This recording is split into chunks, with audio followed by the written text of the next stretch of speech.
special episode for you all. This evening, we'll be celebrating Women's History Month. And we will have not one, not two, but three amazing, amazing poets, phenomenal artists. Before we go into that, though, I would like to have a moment of silence for the sisters that we lost on Tuesday and the sisters that have been victims of violence, domestic violence, spousal violence, patriarchal violence, systemic violence. If everyone could please make sure your microphones are muted.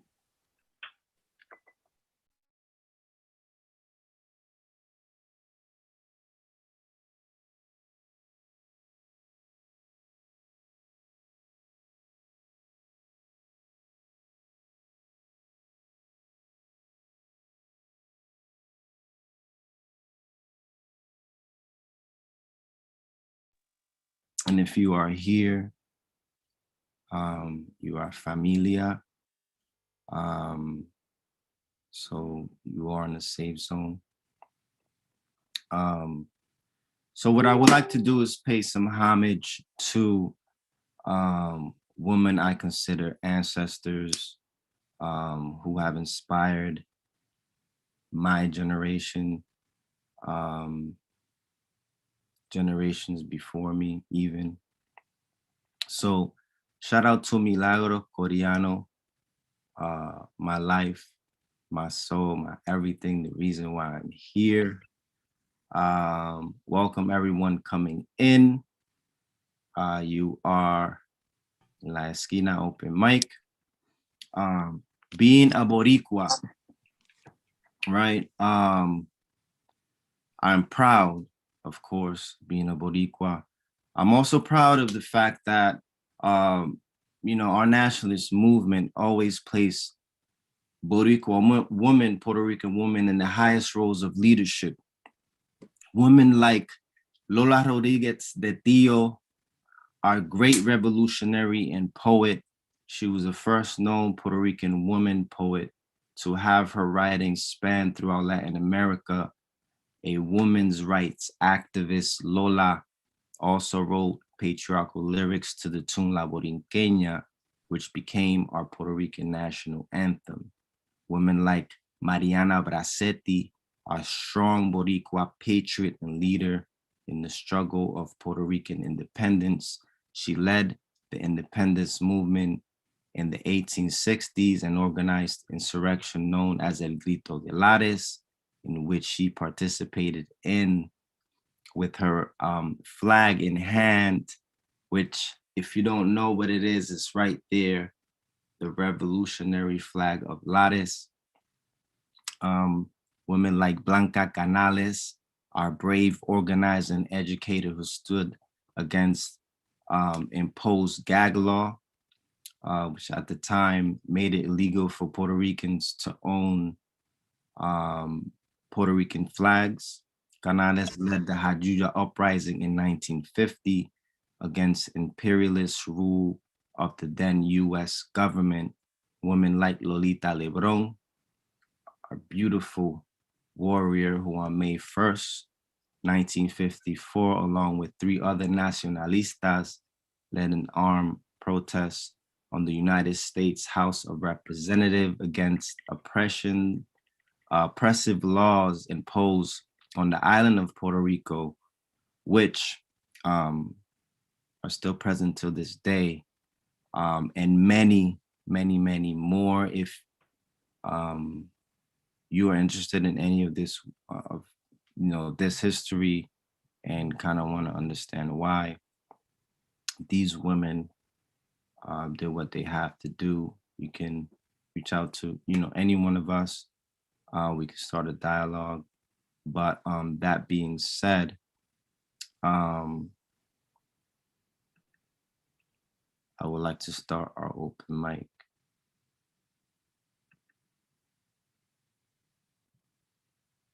So we have a really good list today. I'm very, very excited. So because it is Women's History Month, I would like to bring up a woman first to the mic. And I didn't tell her she was gonna go first, but you know, next to the virtual stages, I consider my sister a dope, phenomenal artist, not only poet. Ladies and gentlemen, welcome to the virtual stage, Iris.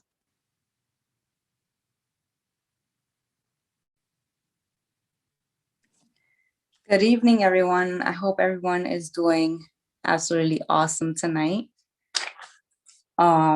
This piece, I wrote it around March 10th, but I just, many of us heard the news about, how the Catholic Church son uno presentado and they can't mind their business when it comes to people loving each other, but ellos mismos son unos sinvergüenza. Anyways, so this is where it goes. Stay blind if you like. Call me an abomination. With your Bible scriptures, don't know by heart, mistranslated. Like Miss Diamanda Galas once said, if you think I wear the cloak of filth, then let me tell you, baby, I wear it real good. Judge us. Well, there's a sty in your eye. Call us devil's spawn. I'll call your God genocide. With his name, you've hung, shot, raped, plagued, calling our burnings consecration. While you rot in self-loathing behind your sealed windows, locked doors, singing perverted lullabies to little boys. Thank you.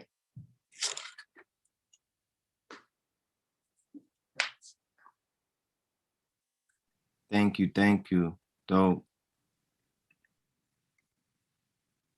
Let me scan the room just to see who's here. So I'm just getting over this thank God a cold that I had. I got tested, it wasn't the other thing. But yeah, it had me down for a couple days. So if you kind of hoarse, if you kind of notice my voice is a little hoarse, what we call in Puerto Rico ronco. Soy un poquito ronco. Even though roncar could mean something else, could mean like you stunting on people,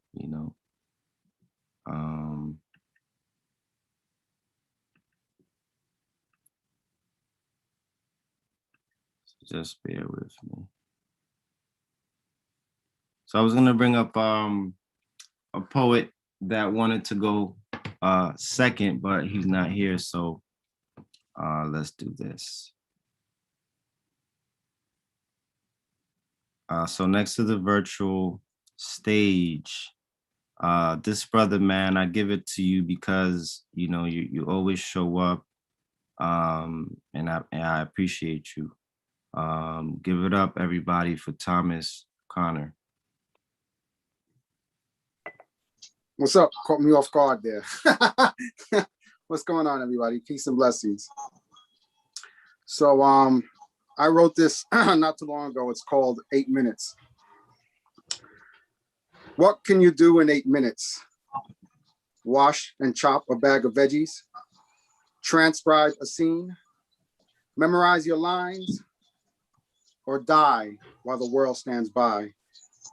Your neck broke, throats choke, your death stoked the bonfires of inequality. We've been praying for equity and liberty for centuries, yet she is still blind, like her justice, standing by while they crush us. This 8 minutes of disbelief, 8 minutes of pain and grief, those are just words, verbs that created images that still disturb. No matter how much we insurge, our whole generation is being purged, on the verge of extinction, not by comets, but by cops, bending their crooked knees, crushing our bodies and souls. Seems like we're all being killed in herds. This dirge, deep like the marrow in our bones. Listen as our ancestors moan. Excuse me. Listen as our ancestors moan. Excuse me. We groan because our future is unknown. But we, the downtrodden, must rise to the occasion. These 8 minutes of hate reverberates their hate. We still have time to change our fate, one crooked cop at a time. Peace. Sorry, I got something got caught in my throat. That's fine, brother. It happens. It happens. My bad. Yeah, thank you for sharing, Thomas. It's always nice to have you come through, brother. Thank you, man. Appreciate it.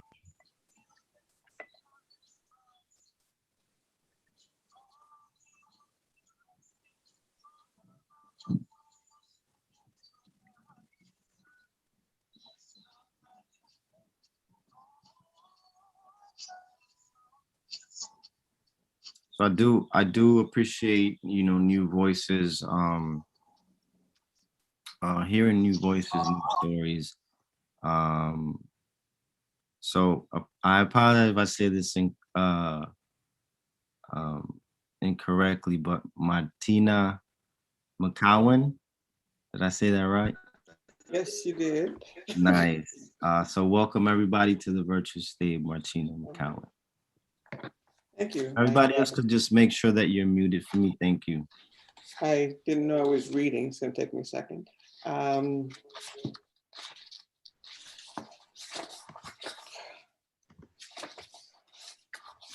can just go with the anchor poem. I am the rage, or I can read Forever Lost Between Sunlight and Shadow in light of what happened Tuesday. I think I'll read that, which I wrote for Brianna, which we'll read over and over. Caught between sunlight and shadow. Yesterday she lived carefree.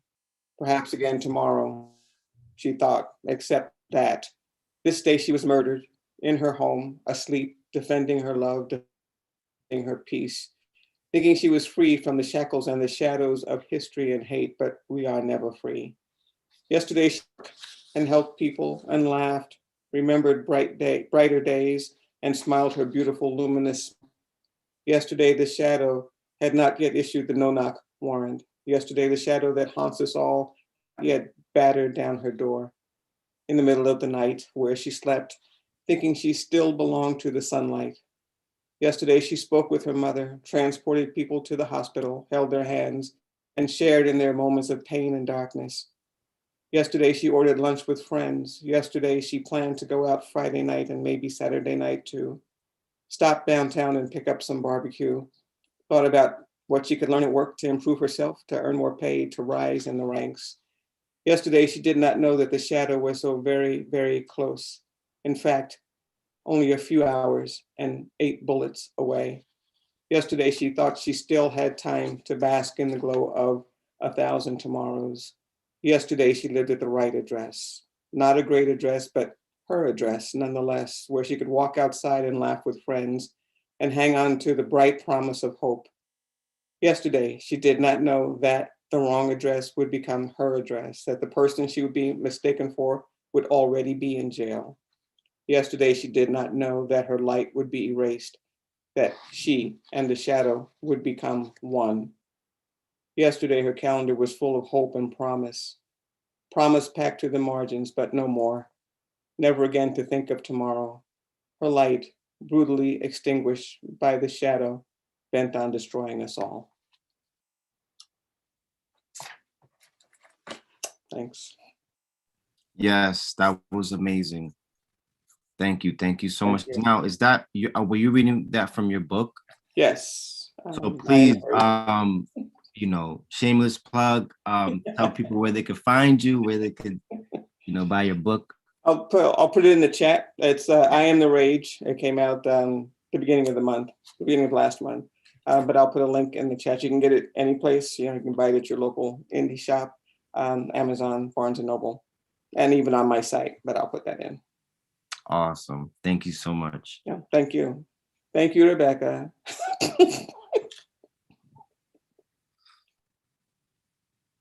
Dope. So everybody that comes on, if you want to, let us know about, maybe you're gonna be on a podcast, maybe you got some stuff, you're working on something, please share that with us. Let me see.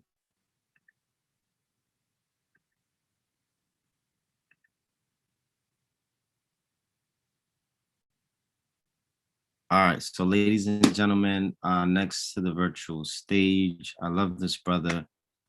Just, energy he has with them. Manny, I forgot your last name, brother, and it's not on the It's Martinez. It's all good, bro. Martinez, yes, Manny Martinez, y'all, to the virtual stage. Yes, brother. Thank you, my brother. Hi everybody. It's so nice to be in a space with y'all. Papo, what's up, Papa? Good to see you, man. And Susanna. I'm kind of torn between reading a poem in Spanish or doing a small flash. But anybody want to help me out? I'm just kidding. Yo, bring that fire. Stop playing. Yeah, hit us with some Spanish, Papa. All right. Boating game's been on my mind a lot lately. Planning a trip there, come hella high water at some point this year. And here it goes. This is called Sueño Contigo. Borinquen, sueño contigo, aunque irme de ti fue lo más que yo quise. Sueño con tu palo de mango, cual la fruta yo subía a buscar, o recogía del piso, o obtenía a pedra. Borinquen, sueño contigo porque tu rayo de sol y el sal de tu mar jamás me han dejado. De ti yo nunca hablo mal, pero que no me hablen de tu política o de tu sistema de salud, porque entonces ahí sí que no. Borinquen, sueño con tu pasado, tu futuro y tu presente. Sueño con tu gente, humilde y guillú, ansiosa y tranquila, feliz e infeliz, todos a la misma vez. Gente que no tienen que conocerte para darte todo lo que puedan darte. Gente que te partan el alma con machete, bate, pistola, chancleta, música y letra, o lo que encuentren, porque nadie usa los recursos disponibles como el boricua. Mirada al capujia. Borinquen, sueño contigo por las lecciones que me enseñaste. Por ti sé cuándo darle un break a alguien y cuándo decir, mira, no jodas más, coño. Cómo tener orgullo en mi trabajo y cómo mandar a alguien a las 20 del carajo. Cómo pararme firme en mi orgullo y mi identidad. Cómo seguir para adelante porque para atrás ni para coger impulso. Borinquen, sueño contigo porque algo en mí sabe que lo nuestro no se ha terminado. Me llamas, me llamarás, me has llamado, me has arruinado para cualquier otra patria y en mis momentos más sublimes o más en necesidad de esperanza, contigo es que sueño, Borinquen. Yes. Contigo es que sueño, mi isla bella. Thank you, Manny. I appreciate you, brother. Dope as always. So, mi gente, it's been a honor and a pleasure, having these monthly open mics, because we've been able to kind of like branch off and meet other organizers from different areas that are really like legends and that have been doing this for so long. So it is an honor for me to bring up this sister that I am like such a fan of. So next to the virtual stage, y'all, Susana Praves Perez. And it is such an honor and a pleasure to be here. I'm so glad to meet the Titeres, hermanos. I'm going to bring two poems today. One is in honor of Women's History Month. As you were talking about Rebel, the great women who on shoulders we stand, I want to bring the name of Julia de Burgos into the room, who is one of Puerto Rico's finest poets ever. And I'm gonna tener los cojones de channel her, and this is called a Tributary. It's an homage to Julia de Burgos. I was born by the mouth of the Rio Grande de Luisa, where sweet water kisses Atlantic waves. I was a rhyme in the river, and the river a verse in my dreams. From thighs of earth and fruit of desire, I floated on petals, reveries and rivulets, glistening mirrors of sky. On a journey, rambling mountains and valley, azure curls and emerald leaves, the river stroked my body and woke my soul. The eldest of 13 children, 6 died for lack of bread. Calloused palms held blade and plow, while my hands craved paper and pen. In the fist of los Yankees, my island snatched just 16 years before, Spanish pesos gathered dust in a jar near the fire where my mother boiled gandules. Big is the empire we battle, but bigger is our right to be free. Pedro Albizu Campos' flame lit a fervent light in me. I was born on the banks of the Rio Grande de Luisa, a boundless river, a raging tributary of tears for the pain my people endure.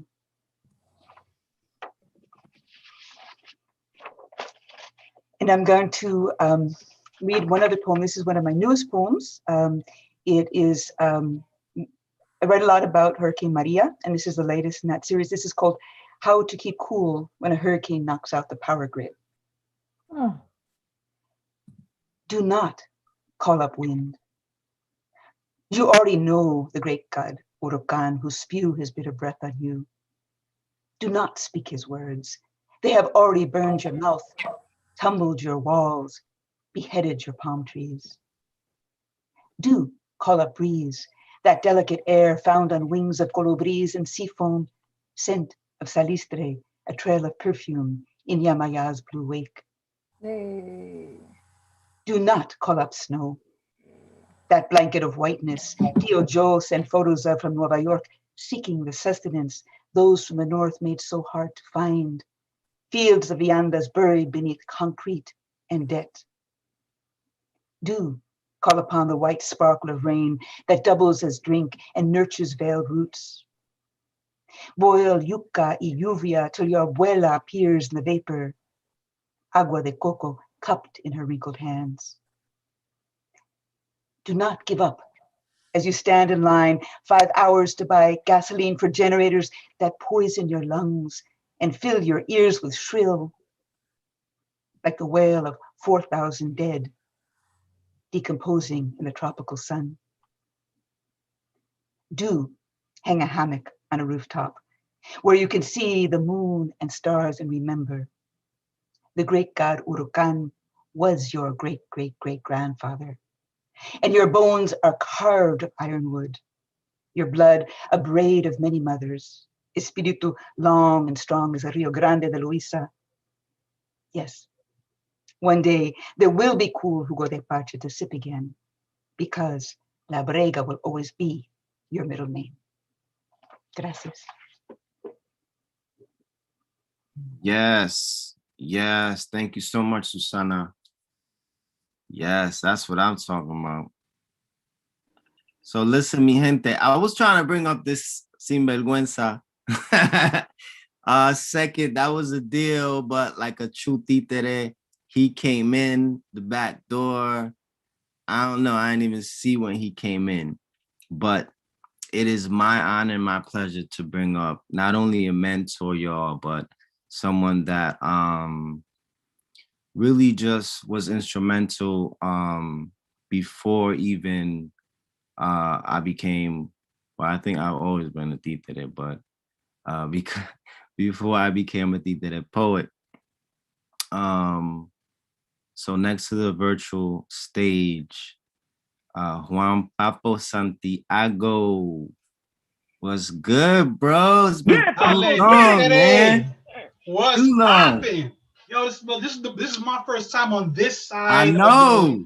of the screen. I'm usually watching on YouTube. Now I'm on the Zoom. I'm rocking with y'all. You got powerful women in the house. I'm looking here. Yo. I cannot follow Susana. Why, you crazy? What are you doing? That's why I wanted to go second. I just wanted to go first, bro. Get me out the way, because you guys got real writers in here, doctorate degrees and all that. Come on, bro. You got me doing that. But, okay. I'm here because I missed your anniversary. Happy anniversary to you guys. I know what a big deal it is to make the year mark. And you guys did it in the pandemic, man. Eso está serio. But, to the whole Titere crew, man, I love you guys. I'm an honorary Titere. I was there from jump, and it was me saying some crazy shit to Anthony, and it spun off into you guys doing something amazing with it. But why I'm here today, we lost one of our founders, founder of the New Rican Ports Cafe, Miguel Agarin, recently, and if it wasn't for that poet's work, I wouldn't be doing what I do today. I read his book, and it created the community that became Kapiku. But beyond that, I met him in many different places where he put bugs in my ear about how to do this work. So I did a poem to honor him, and I just want to share that tonight because I've never shared it beyond his the event right after he died, and I just want to share that. All right, dale, let's go. Miguel, Boninkin born in an aurora borealis that traveled 1,614 miles across the North Atlantic and fastened itself over Loisaida, Lower Manhattan, to bring Spanglish to the masses in a syllabic storm, the way Shakespeare shaped language into geocentrical norms. El Profe Algarin fathered an algorithm of our identity, screaming poem at the bar. Our bodies are finite interpretations of an infinite energy, a measure of divinity, New Rican angel of legacy. Winged appendages carry chapters of our history as we snap to the sages on your stages. They say we came from the migration in the 50s, but our mysteries are ancient and ageless. Love is hard work, as well as hands were hard wrestling seeds from the fruit and weeds from the finca of a blood-stained earth. Came to New York, consumed in factory smoke, where our hopes would be steamed through machines with mechanical hearts.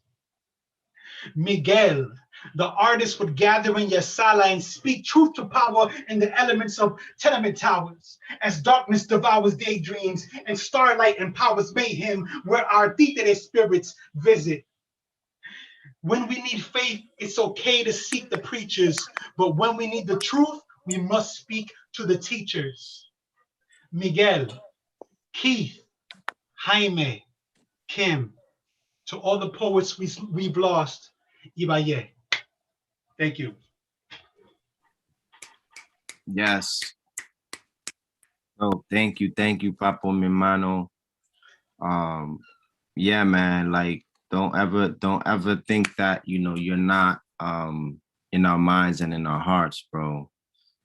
As a mentor and as someone that we've looked up to, from day one. It's amazing to see you guys work, man. I'm honored to be here with you, among you all. Papa, I was wondering how long it was gonna fucking take you to join us, but thank you. I appreciate it. I love you, bro. I love you. Well, the way Rebel said, I slip into the back door with my own drink. You might not notice me. I might step out to Irish goodbye. I might do one of those too, but here with you right now. Mad love. Definitely. All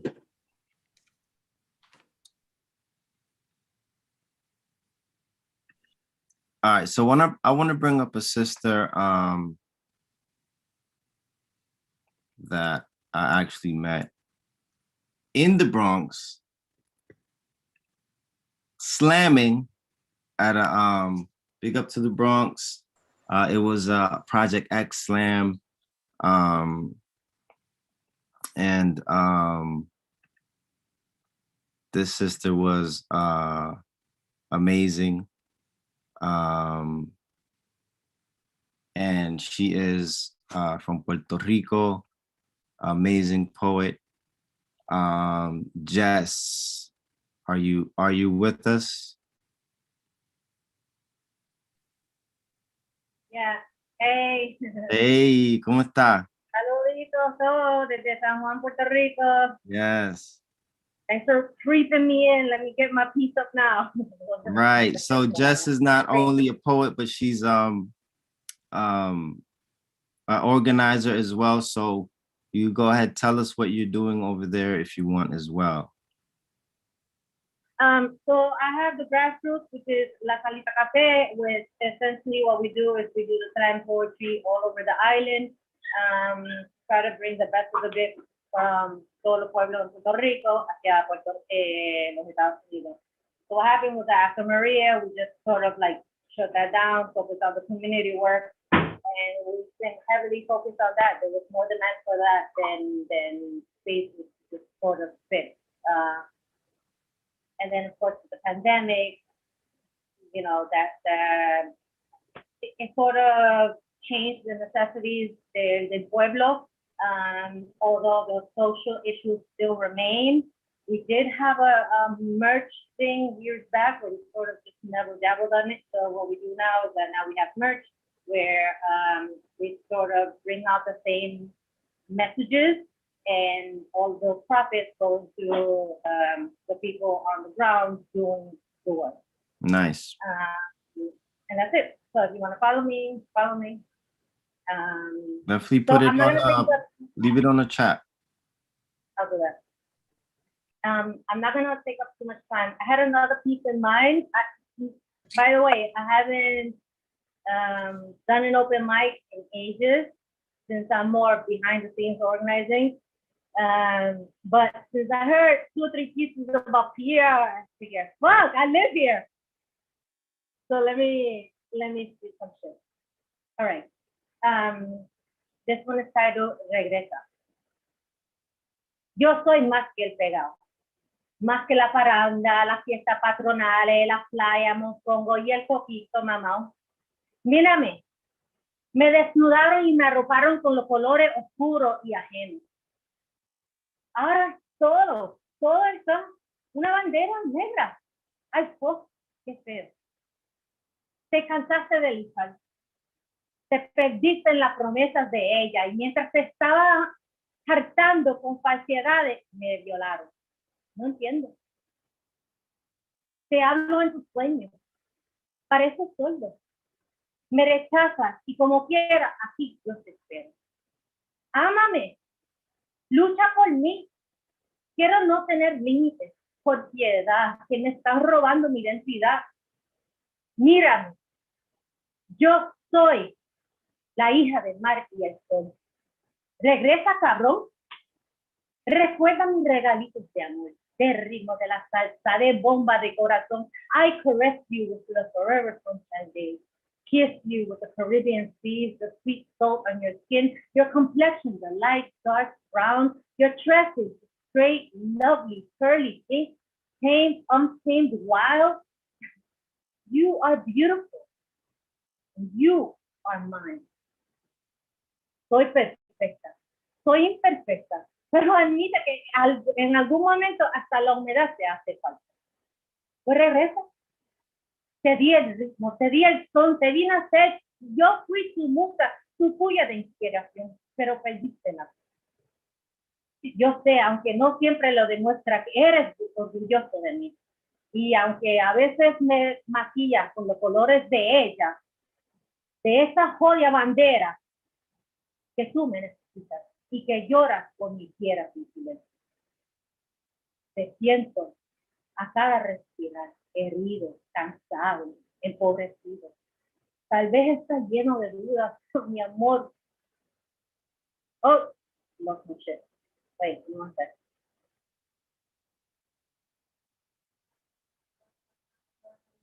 I just flipped that shit way too quick. Hold on. Wait, time out. This is the remote and we're heading back. Dale, you got Right. this. Dale.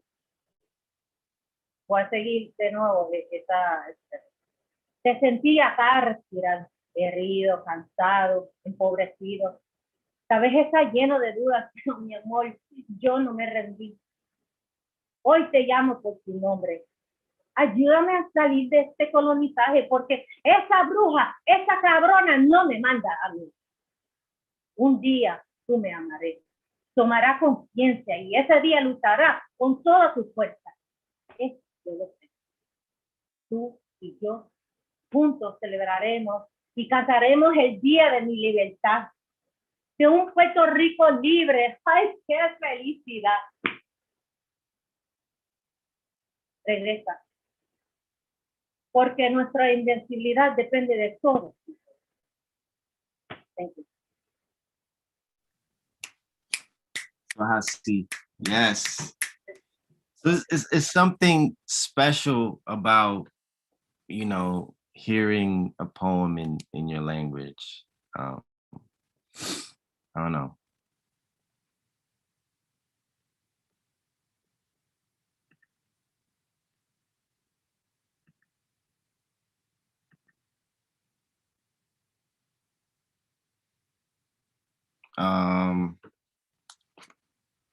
So ladies and gentlemen, it's that time of the evening to bring up a Titere poet, a man of many names. I won't say all of them because it's just ridiculous. All I have to say is one word. Bird. You have summoned me by, well, one of my names. I mean, that was incredibly lazy of you. You should have gone through all 23 of them. I mean, what other way to welcome me could there possibly be? Sir, disrespectful.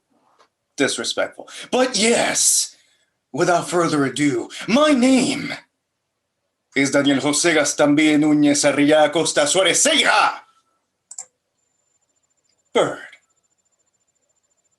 But you may call me D-Bird. There, Puppy, was that so hard? Just a few words. Hey, you do it better. You do Just a it few better. words. Mario has like 17. I have 23. It's all good. But thank you. Thank you for that very hyped up introduction that I will never be able to live up to. Appreciate it. I want to share with you all tonight a piece about a condition that I've been coping and dealing with. It's a condition called awesomeness dancing hincho dude, also known as ADHD. It's an afflicting condition, and I want to relate it to you thusly. It all started one day, noon, evening, in my office, kitchen, bathroom, floor, balcony, squirrel. I was there with purpose, but not reason. Why was I there? What was I doing? Who or what was I looking for? Gone with the sands of time. Why am I standing here holding this rubber ducky and this stapler? I don't know how these things go together, but there's a reason why. There must be. Why else would he bring them here with my hands and with my feet that you cannot see because we're doing this over Zoom, but trust me, I totally have them. He who bears my name, but no longer of this world. Mystery, memory, legend, transcending space and time, dying with a blink. Oh, fuck, oh my God, fucking squirrel. Oh my God, who even let how did it get in here? Hold on, let me get the door. Hold on, holy shit, get the fuck on, blink. Anda pa'l carajo, bro, eso, está cabrón. Diablo, loco. Mira, did you fucking see the...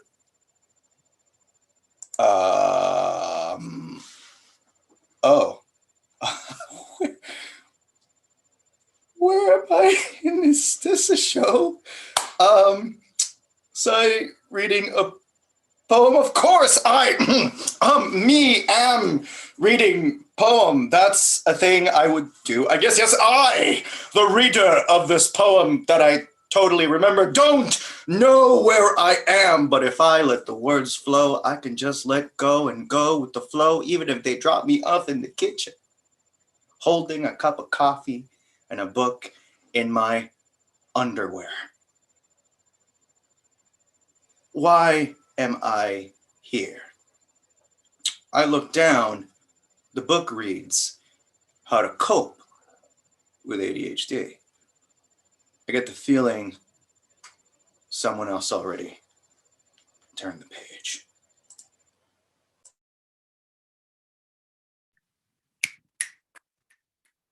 Yes. Dope, dope, dope.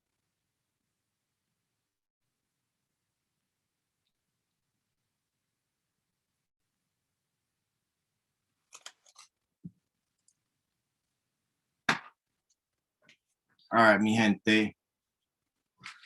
Yo, let me tell you,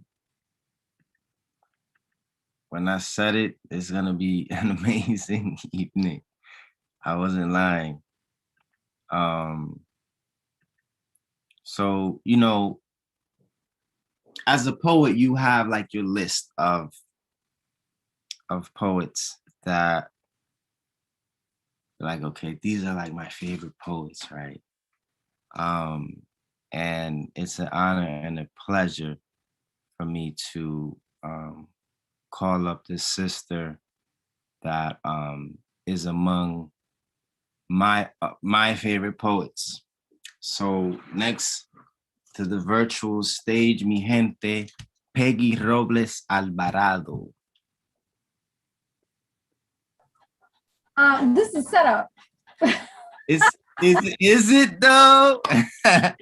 Ahora espérate, please. Hey, so I wanted to welcome you to La Esquina because is this your first time here? Esta es la primera vez que yo vengo, so pop my cherry while I find something to read. Espérate, coño. Okay. Peggy too? Oh. Yo, it's crazy tonight. Oh, fuck. I thought I was just coming in to support my people, say hi to Angelique, say Oh, Apple and shit. Y viene tú y me pone a... my bad. Yo agarré lo primero que hace. Okay, so nos fuimos. All right. Dale. Pros and shit. You get what you get.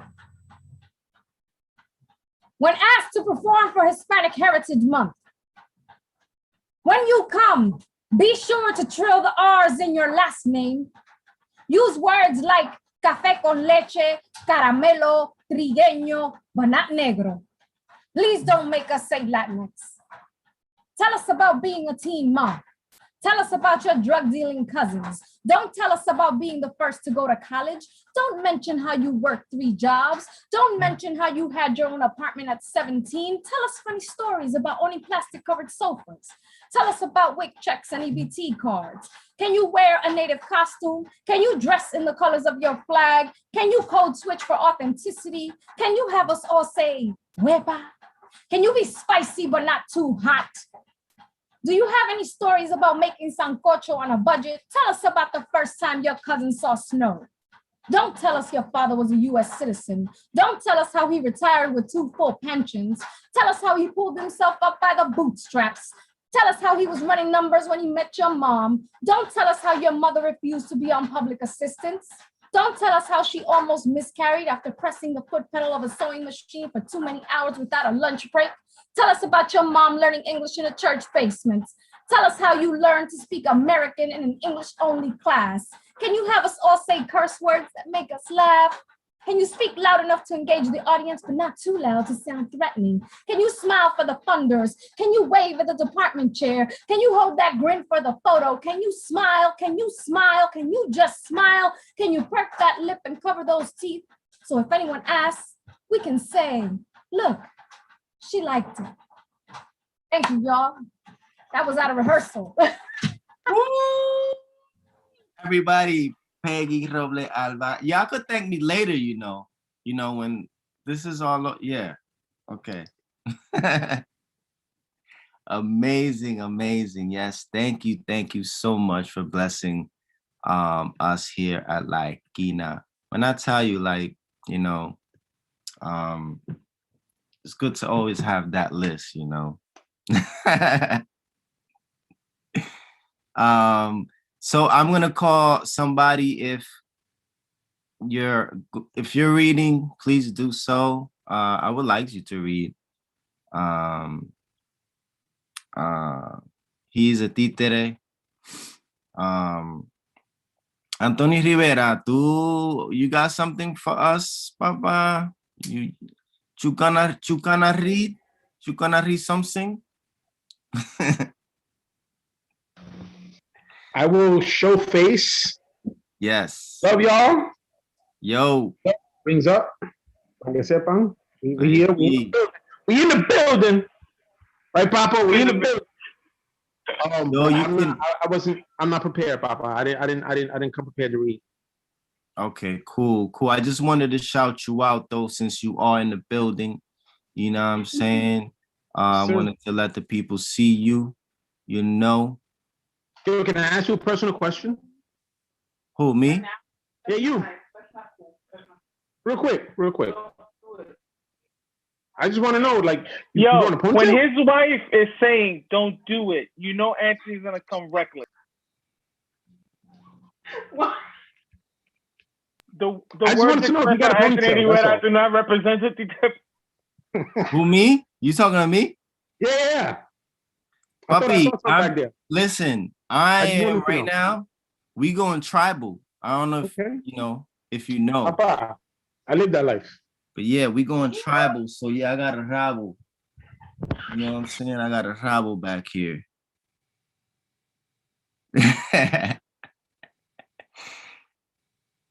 So moving on. Let's see. Angelique Rodriguez. Are you reading this evening? Just okay, cool. So the thing is this, it's kind of hard for me not to know if you're reading, if you are in the Zoom, unless you don't tell me, unless you tell me you're not. So I would like to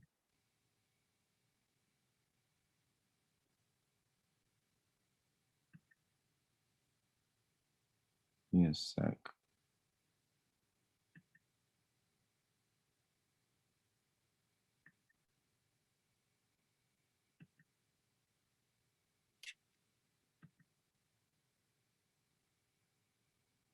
And Karina, you said you're not reading this evening, right? Just wanted to make sure. No, I just came to listen. All but right. I do have a haiku off the top of my head for Rebecca. I love Rebecca. She is a dope poet. Thank you very much. So for the trifecta, I just gotta check, because then, you know, Rebecca's gonna be like, yo, you ain't call up my girl, you know. So Vanessa, did you want to bless the mic? Sure. Okay, cool. So I think everyone who signed up didn't know that they signed up to read. I think that's what happened. So everybody's like, oh shit. So any of you could be next. Get ready.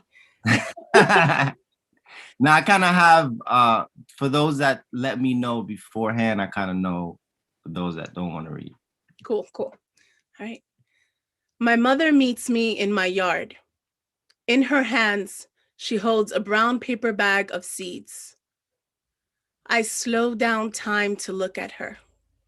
Like an energetic child, she pulls out an avocado seed, a plump brown memory of home. I tell her, Mommy, it won't survive. She ignores me with a smile, takes extra care when planting, says, Acuérdate de mí every time I bite into an avocado. She chuckles while asking me if I remember the time I killed my grandmother's plants, calls herself Dramatica for telling me I had bad hands. She doesn't know, since then, I begin all my planting with an apology. She playfully reminds me not to overwater, tells me too much love can drown. I disagree on the inside and offer her a drink from a bottomless glass. Thank you. Yes. Dope, dope. I've always liked your poetry. It just, really takes me there. Very vivid. Thank you, sis, for sharing. Appreciate it. So, I would like to bring up when somebody not playing. This is one of my brothers, like real talk. If I went in the bar, was gonna brawl, this is the person I would call up and be like, yo, what's good? But I'll let him speak about himself to y'all. Next to the virtual stage, mi gente, Mario Jose Pagan Morales. Yo, if you're taking me to a fight, my dude, te jodiste, because yo estoy baratao. Swing, papa. No, I'm playing. Primero, buenas noches. Thank you to everyone who swung by open mic this month. It's funny because every time we do the open mic, I'm looking out to see new faces, and then I see Papo, I see Peggy, I see Elizabeth, Susana, Rebecca, Vanessa, my sister. I am. Anthony's in the room, Jasmine, Manny, and I am completely at home with the people who have seen us grow up as a collective, and I am deeply humbled to be here with you tonight. Really quick, West Coast is in the house. Susana and Manny, thank you. Susana is part of a collective and an open mic called La Tertulia Boricua. And funny thing is that last month, I think it was, or early this month, we swung by over there and hung out with them and learned that Petey Thomas was a really big part of that community. And we were hearing these amazing stories. And I had mentioned to Susana that, I missed the opportunity to meet Petey at Capico Culture, which is Juan Papo Santiago's venue. But to hear these stories about how they created their collective, and I think they celebrated the 10th year anniversary recently. So shout out to them. Also, there's another open mic called The Music of the World, or La Palabra Musical, which you should definitely check out. I'm not sure if it was Rebecca who recently featured there, and we'll be there this month. I want to give a shout out to El David, who was in the room earlier. Outcat is doing his thing. Urban Beat Poet Society, open mic, check them out. Yeah, I think they have an event this evening. This evening, also, right? And then shout out to the Abuelo in the room and their 30th anniversary, Capico Culture. Papa, what year is this now? The 14 year anniversary. 14, bro. So shout out to them and for creating spaces. We learned from them. Papa was a mentor. So with that being said, I have a 17-year-old boy who is the mango of my eye. And last night I was sharing some poetry with him from this amazing book from Dennis Smith, Black Movie. And there's a poem in the back that he really liked. And he was like, Dad, you should read that tomorrow night. And I was like, you know what, kid, I'm gonna read this for you. So it's called Dinosaur in the Hood. And it goes like this. Let's make a movie called Dinosaurs in the Hood. Jurassic Park meets Friday meets The Pursuit of Happiness. There should be a scene where the little black boy is playing with a toy dinosaur on the bus, then looks out the window and sees a T-Rex, because there has to be a T-Rex. It's a dinosaur movie. Duh. Don't let Tarantino direct this.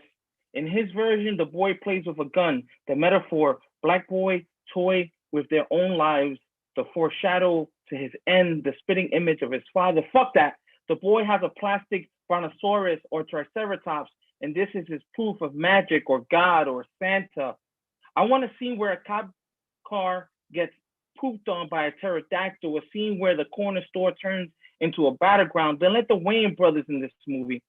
I don't want any racist shit about Asian people or overused Latino stereotypes. This movie's about a neighborhood of royal folks, children of slaves and immigrants and addicts and exiles saving their town from a real ass dinosaur. I don't want some cheesy yet progressive, homosexual hot dude hero with a funny yet strong, commanding black girl buddy cop movie. This is not a vehicle for Will Smith and Sofia Vergara. I want a grandma on the front porch taking out raptors with guns they hid in walls and under mattresses. I want those little spitty screaming dinosaurs. I want Cecil Tyson to make a speech, maybe two. I want Viola Davis to save the city in the last scene with a black fist afro pick through the last dinosaur's long, cold blood neck. But this can't be a black movie. This can't be a black movie. This movie can't be dismissed because of its cast or its audience.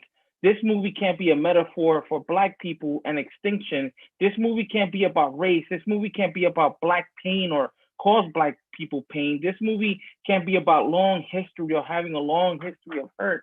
This movie can't be about race. This movie can't say nigga in this movie, who can't say it straight to my face in public. No chicken jokes in this movie. No bullets in for the hero. No one kills the black boy. No one kills the black boy. No one kills the black boy. No one kills the black boy. No one kills the black boy. Besides, the only reason I want to make this movie is for the first scene anyway. Little black boy on bus with toy dinosaur. His eyes wide and endless. His dreams possible, pulsing, and right there. Buenas noches. Thank you for coming. Yes. Thank you, brother, for that. Needed that. So, next to the virtual stage is a powerful sister. When I tell you, dope poet, also my list of favorite poets. It's crazy because I think that, I mean, no disrespect, but most of my list is women, man, you know, poets. Next to the virtual stage, y'all, Elizabeth Velasquez. Oh my God, y'all pulled the Peggy on me. Yo, this is the thing, though. No. I didn't know if you don't want to read this line. No me peiné, espérate. Sin vaselina, loca, sin vaselina. Hold on. I didn't comb my hair or nothing. I came to support. Hey, mama. How you doing? I'm good. I'm happy to be here. I'm happy to see y'all thriving. Y'all already know I can't wait to, you know, everybody's vaccinated or the world is, whatever we got to do to be back in person. Because I'm excited. I'm excited to just be in community. But por ahora estamos aquí, right? And, just give us the plug. If you don't have nothing, just tell us what you up to, where they can find you, because they got to hear your stuff. I'm just living. I'm alive. That's it. Okay, cool. Or whatever. I'm alive. We're here. We're breathing. Y ya. I'm happy to be here. I'm gonna read a poem called Professional Spanish Knocks on the Door. Professional Spanish knocks on the door. Now first, we don't answer. Knocks that loud usually means 5-0 is on the other end. Señora, ábrenos la puerta, por favor. Estamos aquí para platicar con usted. No queremos llamarle la policía. The person on the other side of the door is speaking professional Spanish. Professional Spanish is fake friendly, is a warning, is a downpour when you just spend your last $20 on a washing set. Is the kind of Spanish that comes to take things away from you. The kind of Spanish that looks at your Spanish like it needs help. Professional Spanish, of course, doesn't offer any help. It just wants you to know that it knows that you need some. Professional Spanish is stuck up, like most people from the hood who get good jobs. Professional Spanish is all like, I did it. You can do it too. Professional Spanish thinks it gets treated better than us because it knows how to follow the rules. Because it says abrigo instead of go. Because it knows which fork belongs to the salad and which spoon goes in the coffee. Because it gets to be the anchor on Telemundo and Univision, and we get to be the news that plays behind its head in the background. Thanks, y'all. Dope. Thank you so much, sis. I appreciate you always. If you don't know who Elizabeth is, please check her out on las redes sociales, her Instagram. Stay blowing up and stuff, you know. Next to the virtual stage, I hope I'm saying this right, Lisa Coggins. Yeah, you said it right. Awesome. Good night, Hey, good how you night. doing? Is it your first time here? In this mic, yes. Yeah. Nice. Welcome to La Esquina. Thank you. Floor is yours. Please, you know, any plugs that you want to give, you know, tell people how to reach you and all of that. Yeah. No plugs. I just had not written on anything in a really long time, and something came the other day and I'm like, I need to get it out. So glad to be here. I am a poet. I am a poet, but these days, poems are mostly emotions that I cannot form into words.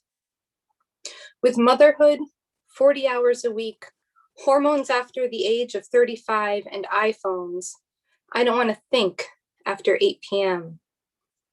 But I am a poet, and I am writing this poem because last night when I gave my mother a hug, I realized that she is now shorter than I am. Years of my childhood spent counting inches, 58, 59, 60, never making it to 62. On the precipice of 39, I can see the top of my mother's head. I am writing this poem because her embrace communicated all the thoughts and feelings she cannot verbalize, and I felt her fear. I have struggled with anxiety my entire life. In the month following my son's birth, the culmination of emergency cesarean, sleep deprivation, weekly weight checks manifested the thought that I could lose touch with reality and somehow harm my baby. I don't know how to describe the fear of losing control of one's mind. But as I watch this disease take away my mother's language, that fear follows me. When you give birth by cesarean, you are essentially paralyzed from the chest down. You are alert, you are oriented, but you have no control over the lower half of your body. Some people say they feel pressure or tugging. I have no tactile memory of the moment I gave birth, only numbness. I recall the doctors talking, looking at the supply cabinet to my left, the nurse's face to my right, and then seeing my son's blue eyes when they placed him on my chest. I imagine that as my mother's brain deteriorates, she has a similar feeling of disembodiment.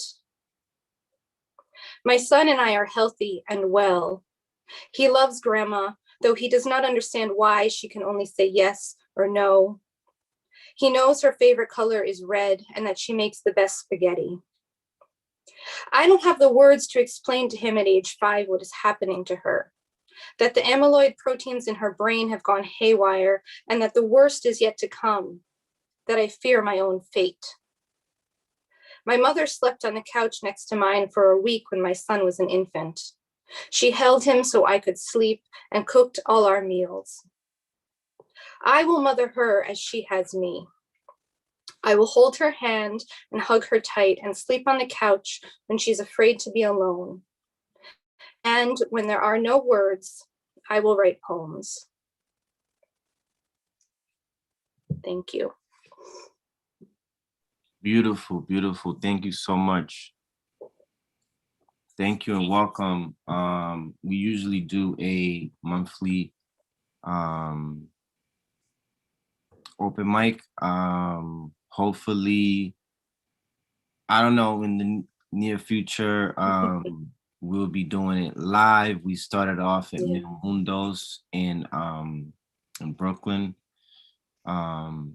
So let's see. I'm looking forward to it. We will definitely be announcing it when it comes. So thank you. Thank you. So next sister to the virtual stage is Sweetheart. She was actually one of our co-hosts for one of our podcasts called Pan con Titere. If you haven't checked it out, you should go check it out. iTunes, Spotify, all of that. Pan con Titeres. But next to the virtual stage, y'all, Yasmin Akikas. How you doing? Hi. What's up? Long time. I know, I'm very nervous. You got this. It's been a while. Oh my God. Ponce, I love Jennifer. Come on. I love you, Brad. I miss you so much. Yeah, I'm gonna hug you soon. I'm gonna put that in the universe. Okay, so I wasn't gonna read. And then Elizabeth was like, you should read. And then I was like, but I don't want to read. And she was like, then you should read. And so I pulled something out. Yes. I'm really nervous. Shout out to Elizabeth. I'm a little rusty. I did not practice this, so hopefully it goes well. Okay, that's it. That's enough talking. Let me read the fucking poem. All right. The miraculous is held in the neuron, dendrites, myelin sheaths, synapse, electric current. Yeah, I know these words mean nothing to you. I know. Alchemical, but stay here a moment. Physical pain enters the body through neuronal passage. The message passes from one to the other, to the other, to another, and almost instant, noiseless screaming.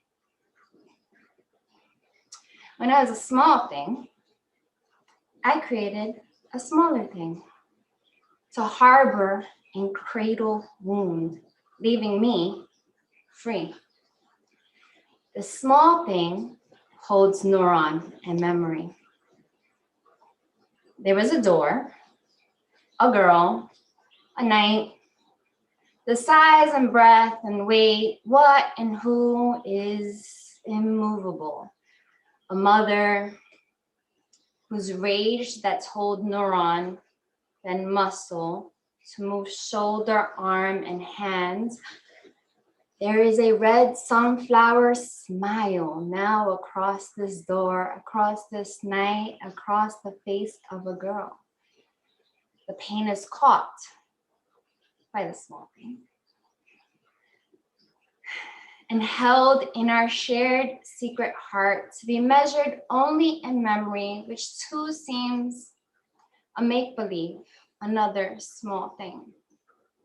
Here we turn back to those meaningless words of neuron and synapse and myelin sheath and the small thing that caught the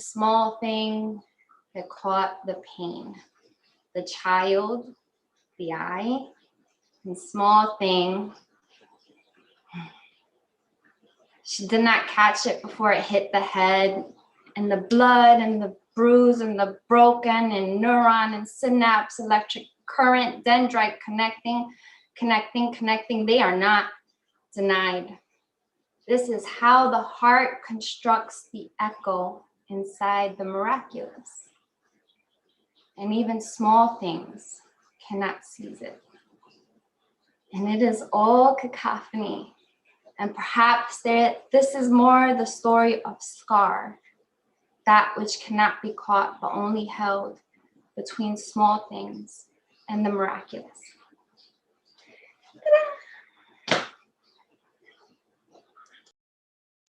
Oh, I'm shaking. Thank you. Yes, amazing, amazing. Thank you so much for sharing. May I just interject, Mr. Chairman? Dale. Even in a pandemic, this is still the same song and dance. Like, I'm so nervous, I wasn't going to, but here's my amazing, mind-blowing poem. No. My Mind-blowing poem. Hold on, wait. Oye, cállese usted, váyase para allá tomando un Exacto. Dile, Tegui, que no da My más. heart rate is 115 right now. By a show of hands, who gets nervous when they have to read on an open mic? Thank If you ain't nervous, it ain't worth it. No matter what, where, how many times, it's still a nervousness because it's a vulnerability. I'm always nervous, no matter what. Yes, yes. But can I live? I know, like, you know. Like, why are you trying to call me out? Coming out like Daniel, that's the question, Daniel. But do you want an answer? I don't think so. I love when siblings fight. It's all love, only because every single piece I've ever heard you read has been amazing. Yes. Thank Absolutely. you. I concur. Thank you. So, licenciado, you right about something, you know? But yes, thank you as usual. You are amazing. Such vivid poetry. I love it. So yes, it's nice to see you. Nice to have you on with us. And please do come again. Thank you for welcoming us into your sala. You are in la cueva de Rebelde, I don't know, somewhere. Undisclosed location. But it is my honor and pleasure to bring up the poet emeritus, the poeta de poetas y poetisas of the Titeres, Isa Guzman. Sorry, hold on. Give me 1 second. I just want to take one more selfie. Sure, take your time. Take your time. Oye, tú no tienes vergüenza, mija. Tú estás bien suelta. Chico, Tú estás demasiado. A ti no se te puede. Nacho, contigo. Déjala. No se puede para ningún lado. No, déjala. Hi, everyone. Nice to see all of you. I wanted to recite 2 pieces. One is a preview of something larger, but I wanted to recite a piece I recited before, entitled An Unfinished Girl Staring in the Mirror. An unfinished mirror staring at a girl. An unfinished girl staring at an unfinished mirror. My face has no words. A container disassociating nonlinearity. The attempted castration wrist, a hand on my hip. This embodiment que llora in double losing. I hide my growing breasts under my shirt. Hide the dresses in my throat. Swallow broken mirrors of my id. See what tatters first. My voice, my flesh, my ontology, the metaphysics of touch. I touch my cheek. I touch my neck. And softness me is softening despite stubble. Eyes widen. I expand in traumatizing layers. And I am here gazing, staring, glaring, surveying this new map of me, que llora, an attempted joy, like teeth at my nape. and I'm shaking to exhaustion. I'm saying words to relate to you this precarious reflection. Yo soy una luna in non-lineated song. Yo soy una canto en carne. Yo soy una repairing of fractures. Yo soy una mujer. Soy una mujer. Soy becoming yo mismo. Announcement, plug, whatever you'd like to call it. I am going to have a piece performed at the Nuyorican next month for their theater festival. I want to give a small preview of that monologue that I wrote, and I'll just perform a little bit for you now. I'm not performing the whole thing. I'll just perform pieces of it. The monologue is entitled Nosotras. Te odio. Completamente. Te odio. Every morning. Every morning. Every morning me acerca a ti, and all you give me is chance. ¿Cuál de los dos? Will I see the woman I am or the man I was? What molecule will catch my attention? What will I obsess over?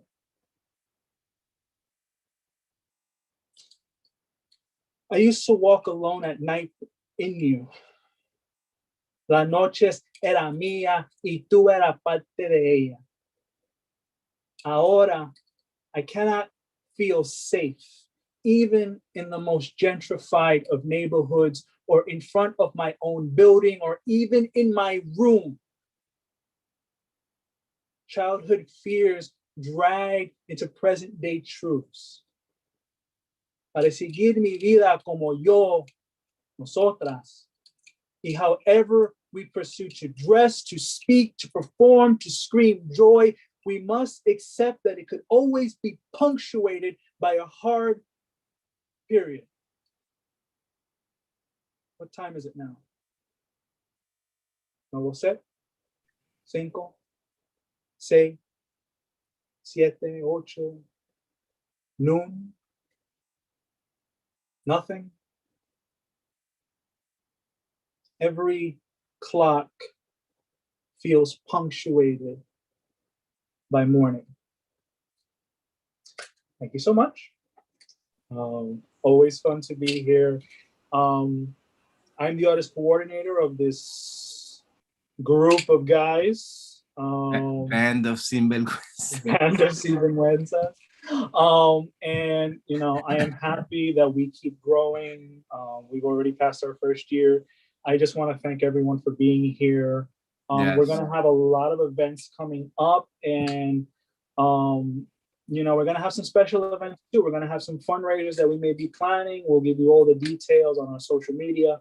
But we're definitely this year going to be addressing a lot of the issues within our community, with our art, with our poetry, and hopefully with all of you. Yes. Thank you so much again. And Amen. So it's about that time to bring up the features. If you didn't get a chance to read, don't worry. We will do a round 2 if we need to. But before we do that, since paying homage to Women's History Month, with everything that's going on, it's important. It's very important. Not only to show up, but to be an ally. Being an ally is not a one rally thing, a one event thing. It's a lifestyle. All right. It is showing up. but it's a lifestyle, you know, it's calling out patriarchy, injustice, all the isms on site, no matter who it is. And it's amplifying the voices of all women,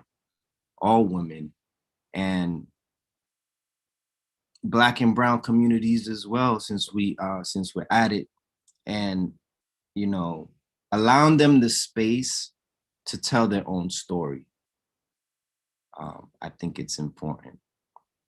That being said, I would like to bring up my first feature for the evening.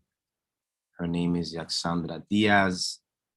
Yax Diaz is a Chicago-born and New Haven-raised poet, a community advocate, an oral narrator who uses the art of spoken word as a vehicle for a message that raises awareness around social and environmental injustices. First, in issues that plague impoverished inner city communities, Yex utilizes her voice as a tool to bridge gaps and build ties. She merges thought and speech to convey the pain and plight of marginalized communities of color in an equivocally vivid and enlightening fashion. Her mighty pen and tongue brings awareness to social and cultural atrocities. Jax looks forward to continuously serving her community. She is an amazing poet. Please help me bring to the virtual stage Yax Diaz, everybody. Peace, Rebel. Peace, everybody. How are you? Good. Thank you for being with us, sis. I appreciate you. It is my pleasure. Thank you for having me. It is always days of Poets Realm. You already know what time it is. Yes. I miss performing, but the virtual platform suffice for now. So it's always an honor to be asked to feature, to perform, even just to jump on the open mic. Shout out to all of the poets who already came before me. You guys are amazing and inspirational. But especially Elizabeth, Peggy, and Susana. I identify as Afro Boricua. My grandmother's name was Susana. And about a year ago around this time, my mother passed away. She's from a small town in Puerto Rico called Patillas. And, you know, she was not only a pillar in my life, my grandmother was a part of the Puerto Rican Liberation Party. You know, despite our hardship, my mother always was grounded firmly in her culture, in her pride to be Puerto Rican. And I feel a little underprepared. I have not many pieces that speak to my Hispanic side. A lot of it is around the social and environmental injustices that we deal with here in this country. And one of the pieces I had, I could not locate it. But I do have a piece that is an ode to my mother that I would like to share. Yes, whatever you have is enough. Trust me. Absolutely. You dope. So this is a personal piece. I usually don't write or share personal pieces at all, but it's befitting. And my mother affectionately called me Gordita Sabrosita as a child. So this is the title of this poem, and I'm gonna get into it. So if y'all can't see my face during, it's because I'm reading. And unfortunately, I don't have this one memorized, but the rest of them I do. Okay. I like my coffee like I like my men, strong and black with a slice of bread. Como mantequilla I spread. And I don't really like coffee, but for my mother, I do. Tender moments between tough women, rough around the edges, just like my kitchen. And ain't you Puerto Rican? Yes, but from the port of my island, riches were robbed and ancestors flogged. So I'm your nigga too, Jigaboo. Chaotic, my DNA is misunderstood. Just because I'm pro-Black doesn't negate mi orgullo puertorriqueño. Now back to this Cafe Bustelo. I never had the privilege of meeting my abuelo, so I listen intently, hushing my children gently. They don't hear me though, so I hit them with the hush up before I come whip your ass. Yo, I had a chancleta ready too, just waiting to distribute cocotazos and pow-pows. My youngest son continues running around with a toy rifle, bow, bow. In my tone, I hear my mother's voice as she stares. She doesn't agree with physical punishment, and I wonder if my aggressive nature causes her to wince, or if my threats make her flinch. My strikes, they reminisce. Embarrassed and confused, I flee up the stairs, unable to recognize myself. I see my mother instead, blonde and fair. Her essence coupled with a voice hypnotic enough to leave you in a trance. And like her, I cook, and like her, I dance, and like her, I look. And we both carry the weight of the world on our shoulders, but when we're immersed in our sensuality, it drops down to our ass. And like her, I walk, and like her, I talk. I wonder if she knows I think about her all the time, like on subway rides or while sitting on park benches, full of untold treasures I discover every day in trenches. And maybe there's so much contention between us because we're so alike. I mean, isn't it difficult addressing your own reflection, right? She prefers her coffee.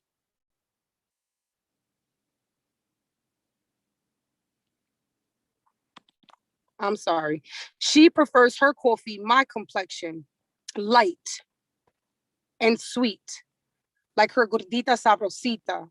She's so dope that if I could extract love from my heroine, she'd be my choice drug. And in her absence, I shoot her up. See, this here is all borrowed material. I can take no credit. And I don't really like coffee, but for my mother, I do.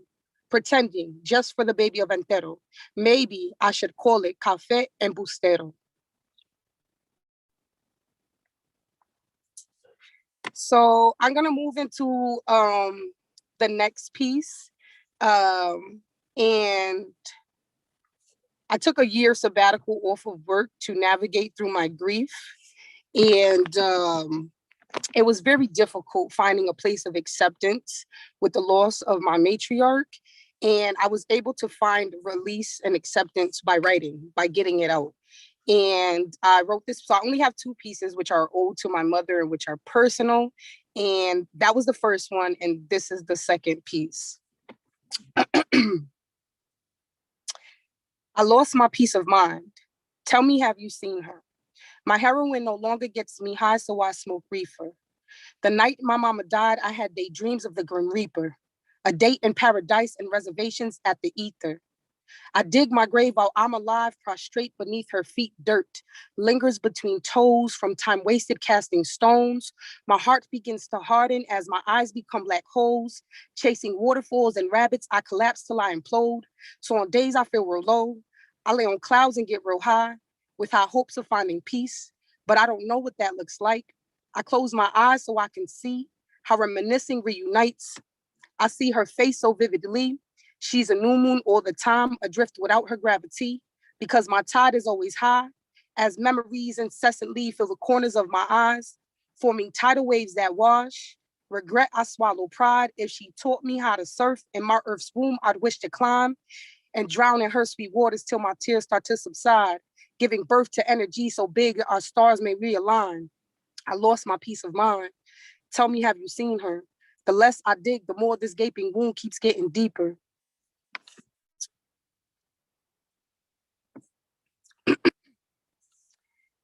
All right, so this next piece is the first piece that I wrote after dusting my pen off about 4 years ago. I've been writing for 2 decades, but I had an 8-year wild blockage. I came here and I was blessed to watch a lot of the poets in the community in Connecticut perform, which inspired me to start writing again. And this is an ode to the godliness of the divine feminine creator. I don't believe in a God. However, I am not godless. I mean, if everything happens for a reason, how could I entertain the thought that God exists? You know, in a traditional sense, like a past, stiff, rigid tense, synchronicity be the mistress. The more I explore, it begins to sound like he dropped his S, dropped his dress in suit per recognition. Ambiguous neuter noun definition, he is a derivative of she.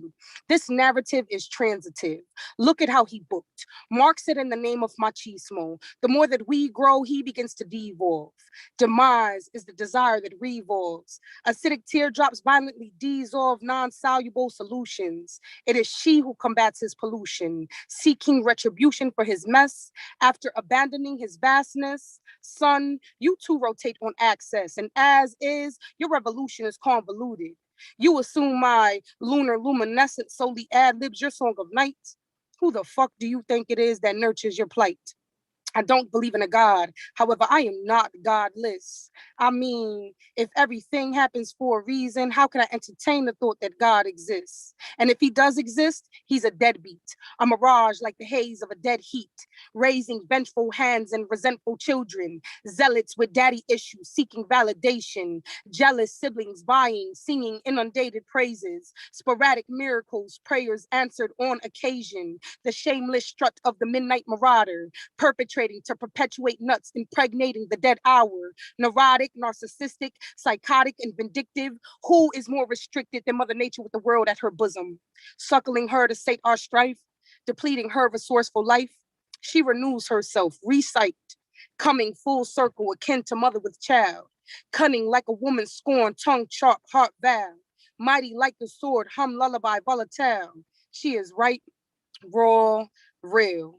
And the mercy of her sustenance may be a fate far worse than death, for the substance we ingest is derived of her distress, her distrust, scarred and marred. This figure stretched marked, stretched thin like banshee howling, whipped by her winds, blown out waistline, equating her birth canal to a black hole in deep space, fracturing time, her titties hang with the wretched stench of still birthrights and aborted namesakes. Despite so, her bounce back game is crazy. She grants respite, long before the bitterness of spite seeps down her throat, settling in her belly, gestating. The aftertaste reeks, threatening to choke, so she spits, regurgitating, a reverberation to rebirth a nation. The sound of her exhale is a sigh of relief. Damned, our inhale is a sign of reprieve. She is exhausted with our prolonged state of infancy. We still crawl, though she has told us to walk. She is tired of carrying us. Bent hip, tilted spine, walk limp, talk slick, yet she exercises a patience divine, the mother of all mothers, the martyr of all matriarchs. This maternal deity's matrix plays tricks on the origins of infinity, concentrated dark matter moving swifter than the speed of light. She stays fly, the source of all life. I don't believe in a God, however, I am not godless.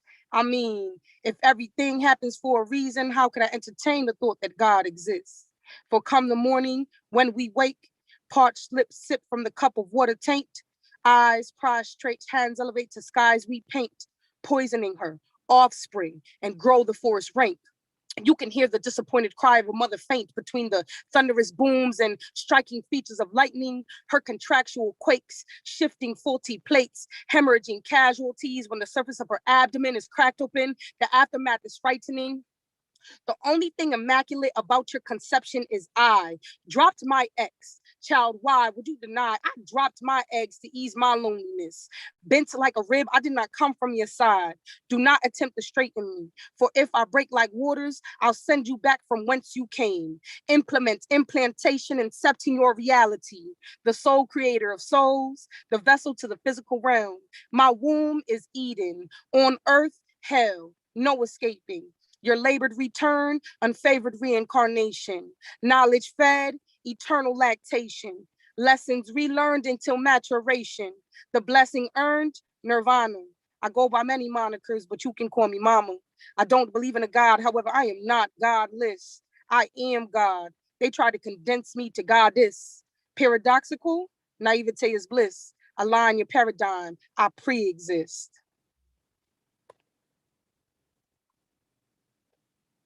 All right, so I got two more for you, and then I'm gonna get up out of y'all here. This next piece is an ode to my daughter. Oh, more so an open letter to my daughter. So I'm gonna get right into it. I read an article the other day about a Black toddler named Darnell Gray that had gone missing, during which the local police department justified why he wasn't worthy of an Amber Alert. This is an open letter to my daughter. Dear Syra, I should have named you Amber just in case. I should have named you Amber because Black children always fit the description, but never the criteria. God forbid you disappear. Maybe they'd be as quick to put your face on the back of chocolate milk cartons as they are when they place you in handcuffs, or in cop cars, or in jail cells, or in graveyards, or in boxes with check marks that they used to marginalize, stained Black ink on white paper with no drawn lines. I should have named you Amber because a ghetto sounding name could be the link between what distincts one as missing versus a runaway. White children go missing, slaves run away, Black boys can't whistle, white girls tell white lies, Jim Crow got your tongue while George Stinney fries. I should have named you Amber so that when you speak, you don't have to repeat yourself. Sorry to bother, it's Syra, not Cyrus. Sorry to bother, it's Sarji, not Sarah. Spirit of forefathers, it was Kunta, never Toby. Syra, Psy like science, like the only Black that matters to them, the one in outer space. Psy like science, if only they'd realize a carbon copied galaxy freckled upon your face. Ra, like sun god. See, I should have named you Amber, but I named you Syra instead because I knew your locks would begin where namesake ends. And if I would have named you Amber, they would have renamed you Medusa. They dread little Black girls with magical powers like Latasha Harlins and Ayanna Jones and India Kager and Sandra Parks. Oh, children of the ghetto, you should have all been named Amber because they're white physicians without borders or boundaries or morals or humanity, butchering Black names and Black babies. Melanin still goes for $3.50 a gram. Do it for the gram. I ain't gonna do it. Don't do it. It's a sham. You've been bamboozled. Worth more dead than alive. Hoodwinked. I should have named you Amber so that when you interview for positions, you don't feel the need to straighten out your kinks. And when you show up for work, you can really arrive because shrinking yourself to fit European beauty standards could kill you spiritually inside. Maybe I shouldn't have named you Amber. Maybe I should have named you A, B, C, D, E, so the entire world knows you come first, second, third, fourth, and fifth, and not just a fraction of that. And you wouldn't have to unscrew caps on fifths at Hennessy to look for fractured fragments of yourself because your biggest riff with life is TSA making fun of your name. Shoot, even I can pronounce it. Absidy, hands up, don't shoot. The caucasity of you to judge them by their names. I should have named you Amber, but you are much more precious than a stone. Okay. So this is my last one, and this is called Can You Taste It?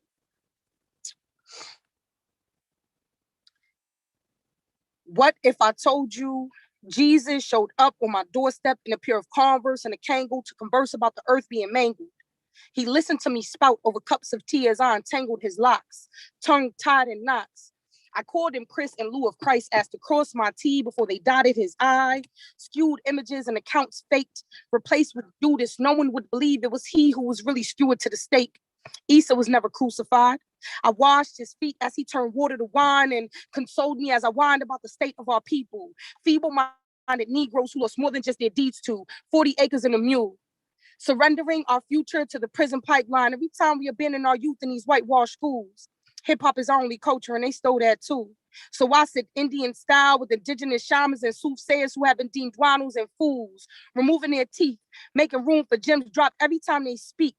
I am their diamond in the rough, uncut, impossible to be thrown under the bus. It is only 200 or so years old. My soul is ancient. I finally got the guts to post up on the corner, turning it into a pulpit, yelling, ain't shit sweet coming from where I'm from. Not even sugar, honey, iced tea. They've made sustenance a drug.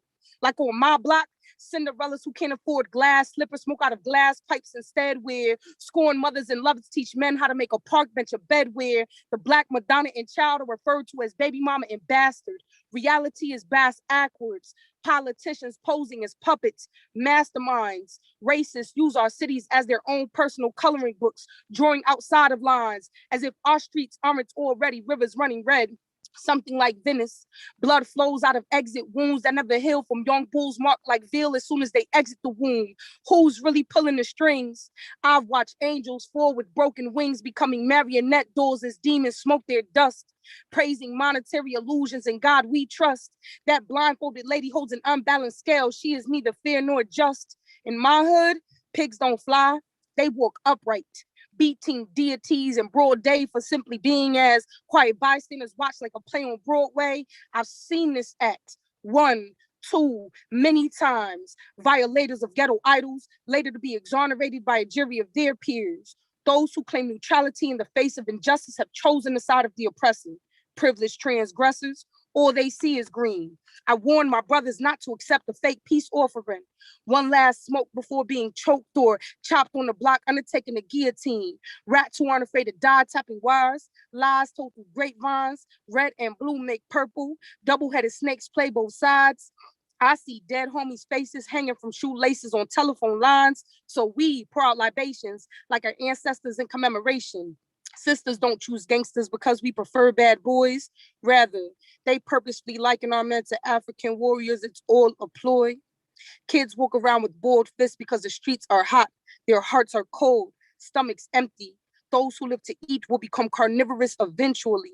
Cannibalism tempting. The meek shall inherit the earth only after the rich have raped it. And when there is nothing left, the poor will feed on the rapist. Can you taste it? Woo! Caliente! Woo! Yo! Fire flames. Thank you, thank you, thank you. Thank you so much for blessing us at La Esquina Open Mic. Wow. What can I say? Amazing. Thank you for having me. I appreciate it. I really absolutely, absolutely. So I know that you're going to another event, right? I'm out with my sisters, but I'm gonna stay tuned in. I'm just going to get myself back on mute and be a part of the audience spectating for the rest of the time. Thank you so much for stopping by and for featuring, and enjoy the rest of your evening, sis. Thank you so much for having me. Peace, everybody. All right. I feel like I need a shot after that. Yeah. Yo, for real. Like, bringing it. All right, so as promised, these sisters this evening are dope, amazingly talented. I want to bring up our second feature for the evening, Mufasa Bastet. I believe, I want to make sure I'm saying that right. So sis, you can correct me if I'm saying it wrong. No, you're definitely not. You said it right. Yep. Cool. Because you know how this thing with names. So she is a poet, holistic educator, and wellness coach. She uses her knowledge of social justice to create curriculums and programs designed to engage both adults and the youth in conversations that are missing from traditional educational systems. Yes, I work in the school system. Let me tell you, we need that in the future. Mufasa seeks to open a multicultural community school based on holistic wellness and sustainable design. In her free time, Mufasa loves to paint, travel, and cook flavorful and healthy meals. Amen to that. And speaking about that, she's actually in my place of birth, Puerto Rico. Shout out to you.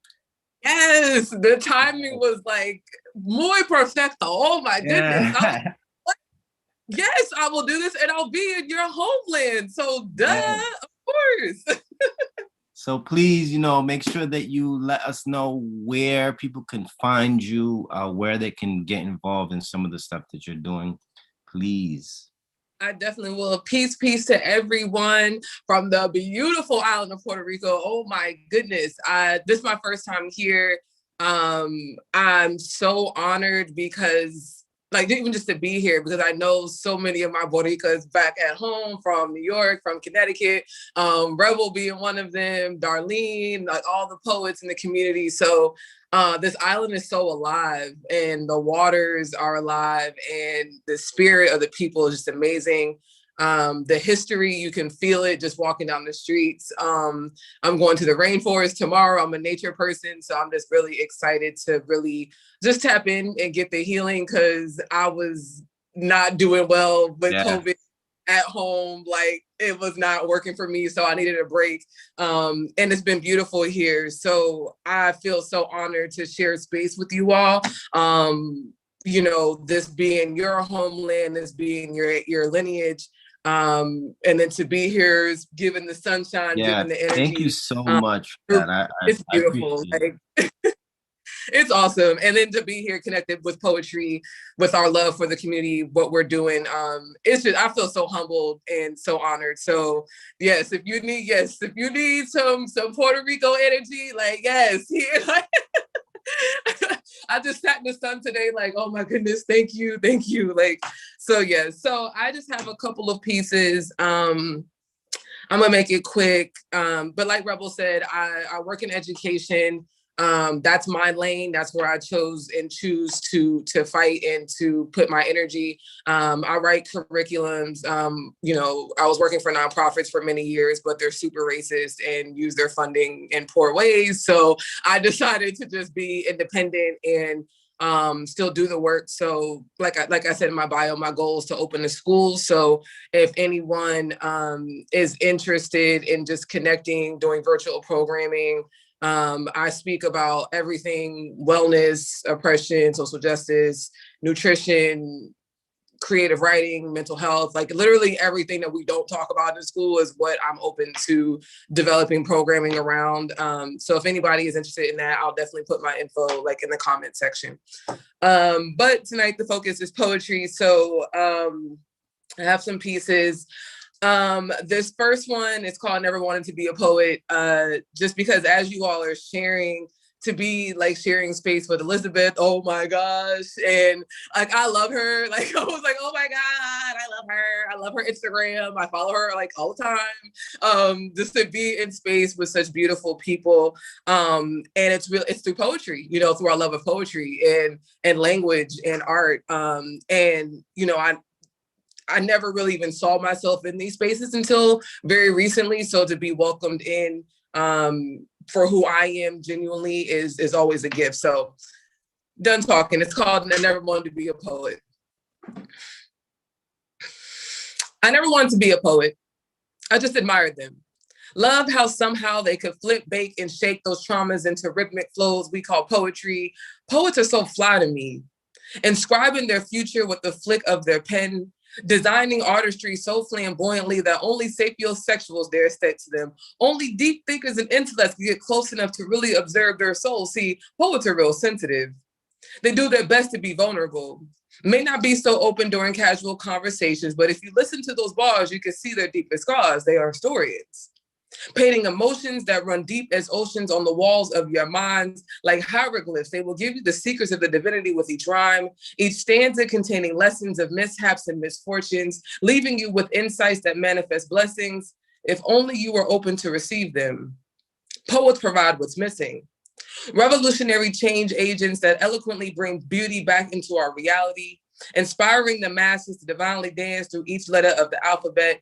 Poets are nothing short of literary alchemists, stepping on stages and releasing their magic, healing the minds of each audience in ways that no medical doctor has mastered, unless they happen to be a poet. You can find them anywhere, so don't be blinded by a one-size-fits-all style. From boardrooms to school dorms, from deaf poetry to Connecticut's Grand Slam, their legacy is undefined. Through the depths of time, poets will continue to defy intellectual standards. I never really wanted to be a poet. Wasn't sure if I could keep up. Insecurity got the best of me when I compared my notebooks, but then I remembered. There is no one way a poet has to be. There are no grades to define a poet's quality. You don't even have to be the best at spitting metaphorically. A poet just has to be bold enough to share their story. truth etched into each poem challenging the poet to keep growing through their craft. Some poets never even step on stage, and that's okay, because being a poet is freedom in that way. You can change your persona, reveal those deep secrets, release that depression, and write tales that keep your exes guessing, was that about me? I never really wanted to be a poet, but it's the label that has helped me feel the most free. I'm a part of this intellectual tribe that encourages each other to thrive. No matter how messy we are artists unlike any other, passionately and purposely living, seeking inspiration from every human emotion. I never really wanted to be a poet, but genuinely don't know what else I would be. I'm so eternally grateful that poetry chose me.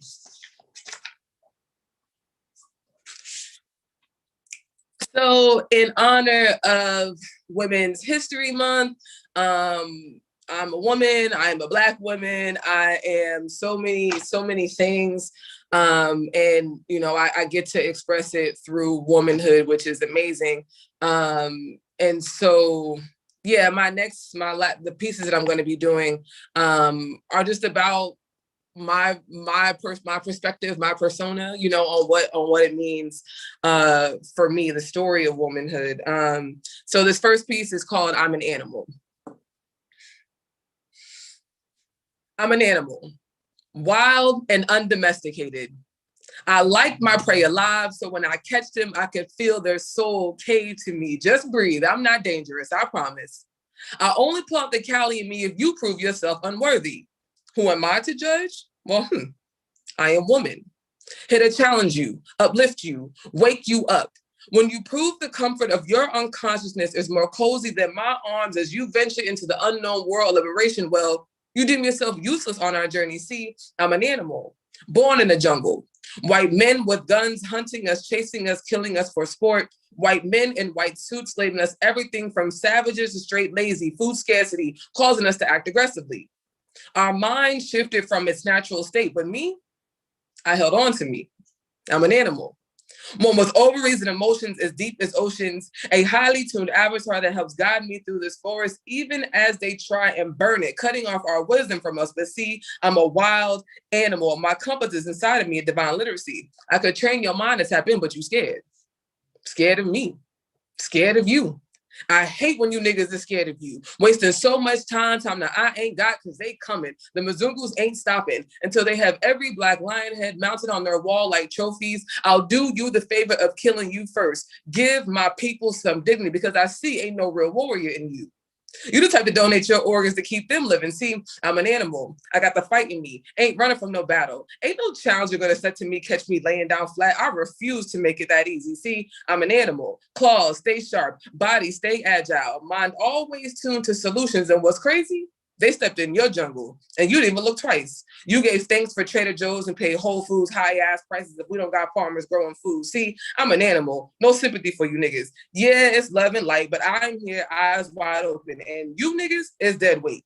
Yeah, I'll use you for training so they see what games you're still playing, but I'm focused. Mind tuned to getting this money and creating a bunker. A safe space for me and all the other warriors who is the definition of holistic sustainability. That's nature, and I'm an animal, a child of the earth, wind, stars, and most definitely fire. I know you want the comfort of your dick next to this warm fire, but it's a cold world, and I'm not here to enable you. Call your mama for that. See, I'm an animal, a street lion. I done seen some things. So I'm sorry you think I'm aggressive and mean. I'm serious, committed to the reality of what is, because I've seen it, I know it. And until you wake up, all you doing is slowing me down, the rut of the litter. I need me a pack leader. See, I'm an animal. Wild and undomesticated, a woman nonetheless. My job is to test you to see if you're ready to live by the code by any means necessary. My RBG ain't for decoration. It's the symbol of my liberation. Join me or get the fuck out of my way. Yes, I'm an animal. Put some respect on my name if you're trying to step to me. Mufasa, Lady Bass if you nasty.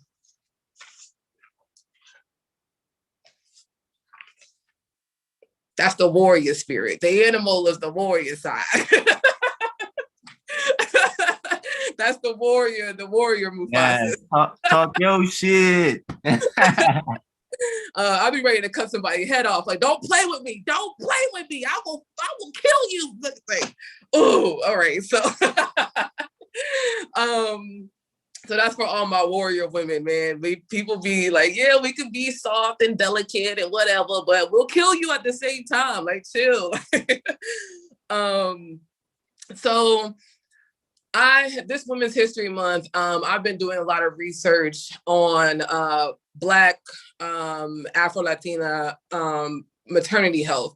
I really didn't know until very recently in connecting with doulas about how serious it's a state of crisis, how many women and children die either giving birth or suffer some kind of trauma within the birthing process. And it's super sad because, you know, we're humans. That's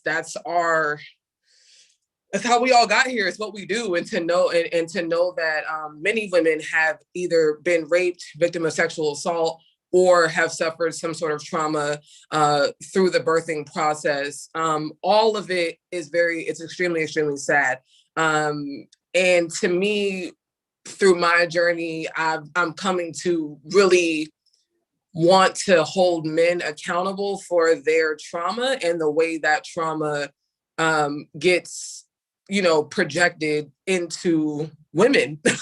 Like, you know, it's like we end up absorbing a lot that is not ours. And I think that we have done it naturally because we're warriors and we want to help and save everyone. But I feel like there's this space right now where we're seeing the violence, and it needs to be more men, you know, like those of you in the room that are really open to saying like, yo, bro, that ain't right. That ain't, you can't do that. Like, you know, like men have to be holding each other accountable. And a lot of it just starts with conversation. And yeah, so so this piece is called Bare and Vulnerable.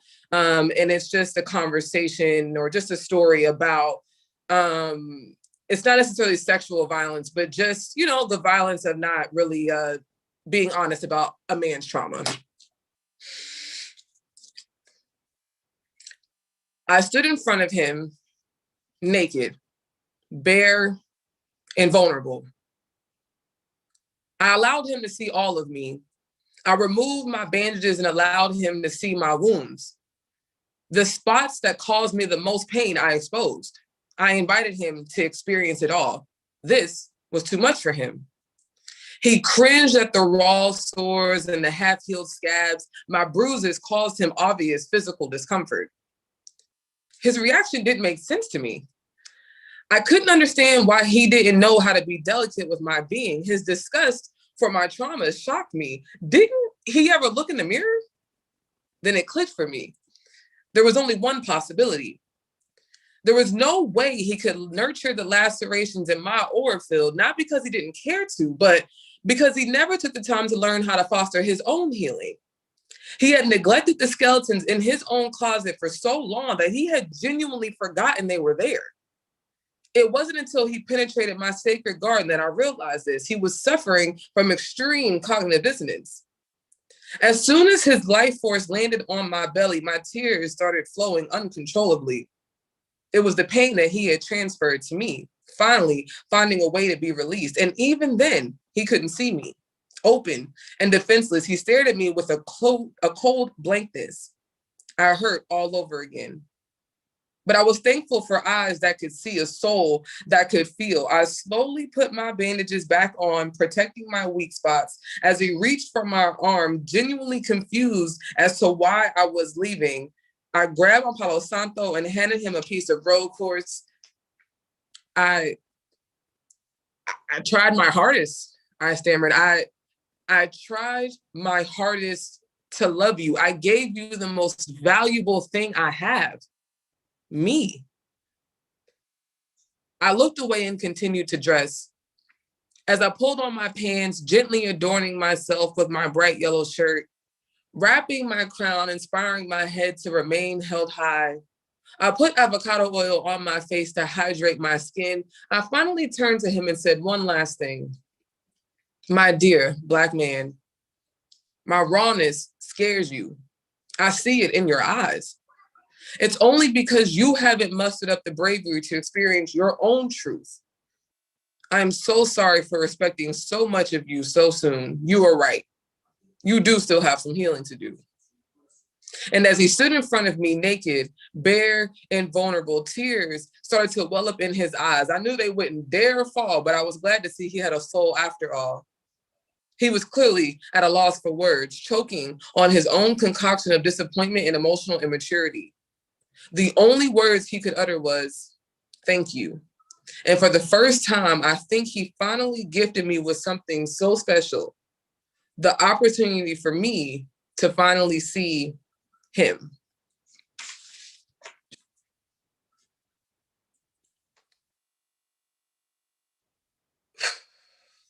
This last piece is for the women. It's called Beauty is Her Name. Redefine your beauty. Who am I to tell you how to define your beauty?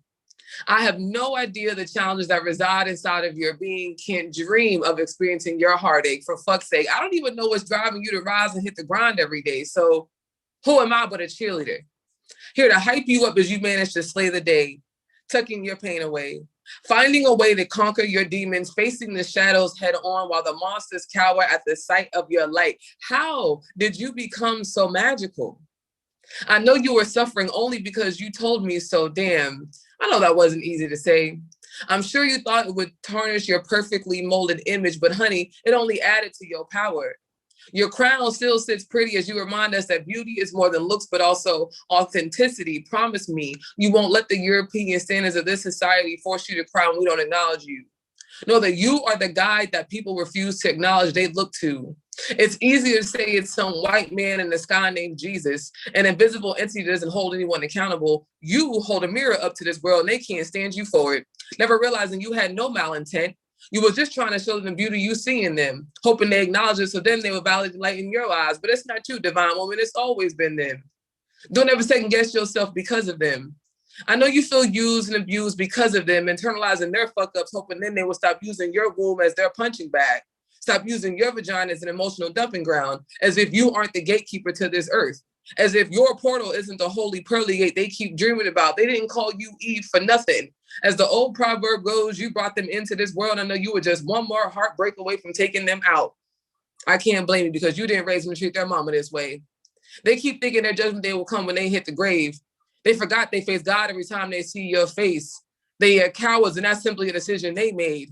You birthed soldiers, warriors, gave them a piece of your DNA, only tasked them with the responsibility to honor you. They failed at their mission, but that's not because of you. You did your job, and that's why you were so damn beautiful. Staying focused in a realm that is sucking you dry, staying close to your source so you always have the energy to rise. You are a beautiful mix of a lotus flower and a phoenix. When I look up the definitions of resilience, it's your face plastered all over the place. Unlike you, they refuse to tap into their own power. So don't be upset they are so focused on winning, addicted to money and material gain. Just keep on protecting those eggs, shape shifting to protect yourself as much as you need. I mean, keep on being free. To me, that is the foundation of your beauty. But who am I to try and conceptualize all the pieces of greatness that make you? Thank you for still shining your light on us. You are the creator that makes this world so damn beautiful. I love you. And I hope one day they will admit that they love you too. Peace, everyone. We love you. Thank you so much for having me, inviting me, Rebel. Everybody's amazing. Yes, Love y'all. thank you so much for the energy. I really, really appreciate you. The feeling is super mutual. I love you. Keep going. Keep doing what you're doing. Thank you. We'll link up. We'll link up because I want to be part of that the school thing because as you know, I work for Norwalk Public Schools. Yeah, I'm putting together a Zoom meeting before the end of the month for everyone who has kind of shown and expressed interest so we can have a more serious conversation because obviously funding is the biggest thing. So I want to have a more serious, organized conversation. So I'll definitely invite you to the Zoom for the end of the month. Thank you, sis. Awesome, amazing, amazing. So mi gente, last but not least, I want to bring up our last feature for the evening. Rebecca Luis Lucret is a New York-based Puerto Rican Cuban poet, writer, and playwright. Her work explores her Afro-Latino roots, culture, and ever-evolving identity. She has featured at various New York City venues, is the co-writer for a 3-woman play titled Live Big Girl. Shout out to Karina Lopez and Vanessa Chica, and for that matter, Peggy Robles Alvarado. She's published literary journals and anthologies, some of which include the Abuela Stories Project Anthology, Acentos Review, The BX Files, and Brilliant Flame, a Mary Baraka Poems, Plays, Politics for the People's Anthology. Currently, when she isn't writing poems or nesting in Aruda's pages, you can find her working on her upcoming memoir. Ladies and gentlemen, please help me bring to the virtual stage Rebecca Lucret. Thank you, thank you. Yes, yes. What's the name of your memoir? Dandelion Strands. Dandelion Strands, okay. Mm-hmm. Awesome. So that was cool, that was dope. Thank you, Mufasa and Yex. The open mic was dope. Thank you for having me. Yeah, no, thank you for being. So I'm gonna get to it then. This first poem, I put it away and then I bring it back out. I'm gonna read this first poem. It's called Resurrecting Spirituals because, yo, the hate right now, the Atlanta, so this is, I'm gonna read this. Resurrecting Spirituals. Hermano, brother, you are not alone. I too hear the rush roar of flames stirring the land. I too hear the hiss of crosses engulfed in acts of violence this country has known all too well. I too fear the powder keg of hate grow warm with threats. Brother, did you hear? A 6th church burned to a crisp. The current events, like air in passageways, like headlines breathing life into old staff sheets of Tubman songs. Like now the wheels of old chariots once swinging low return with a new band of angels, a new band of composers, conductors rising, steady wiping away throat-filled coffin cobwebs of high notes that were supposed to remain voiceless. But I am hearing them. The sound of a rusty gate hinge squeaking open, the sound of old bones, tomb bones disturbed at rest, the shrill awakening every time death is announced, Black Death. Hermano, let us examine the night skies with you, locate a new drinking gourd, pinpoint present day north, map out new hidden meanings in this field of skyscraper and steel. Create us a new route where roaming lions will not be able to touch you. Hermano, tú no estás solo. Hold my hand. I will sing with you when hunger is seen dripping from the jaw of 21-year-old gunmen. I will sing with you of safe havens, railroads, and Jordans to cross. I will sing with you when they investigate arson and dismiss it lightning strike. I will sing with you to remember all the bombings, all the attacks, all the bales of hay torched and rolled into the mouths of women in prayer.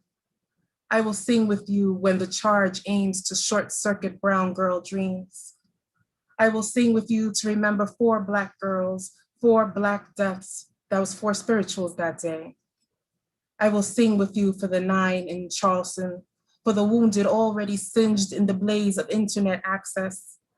I will sing with you to remember the I can't speak, can't think, can't walk, can't be, can't breathe. I will sing with you to keep one more Black man from branded felon, to keep our beautiful from the facelift of legalized discrimination, to keep our beautiful from the forked-tongued speeches of the new Jim Crow.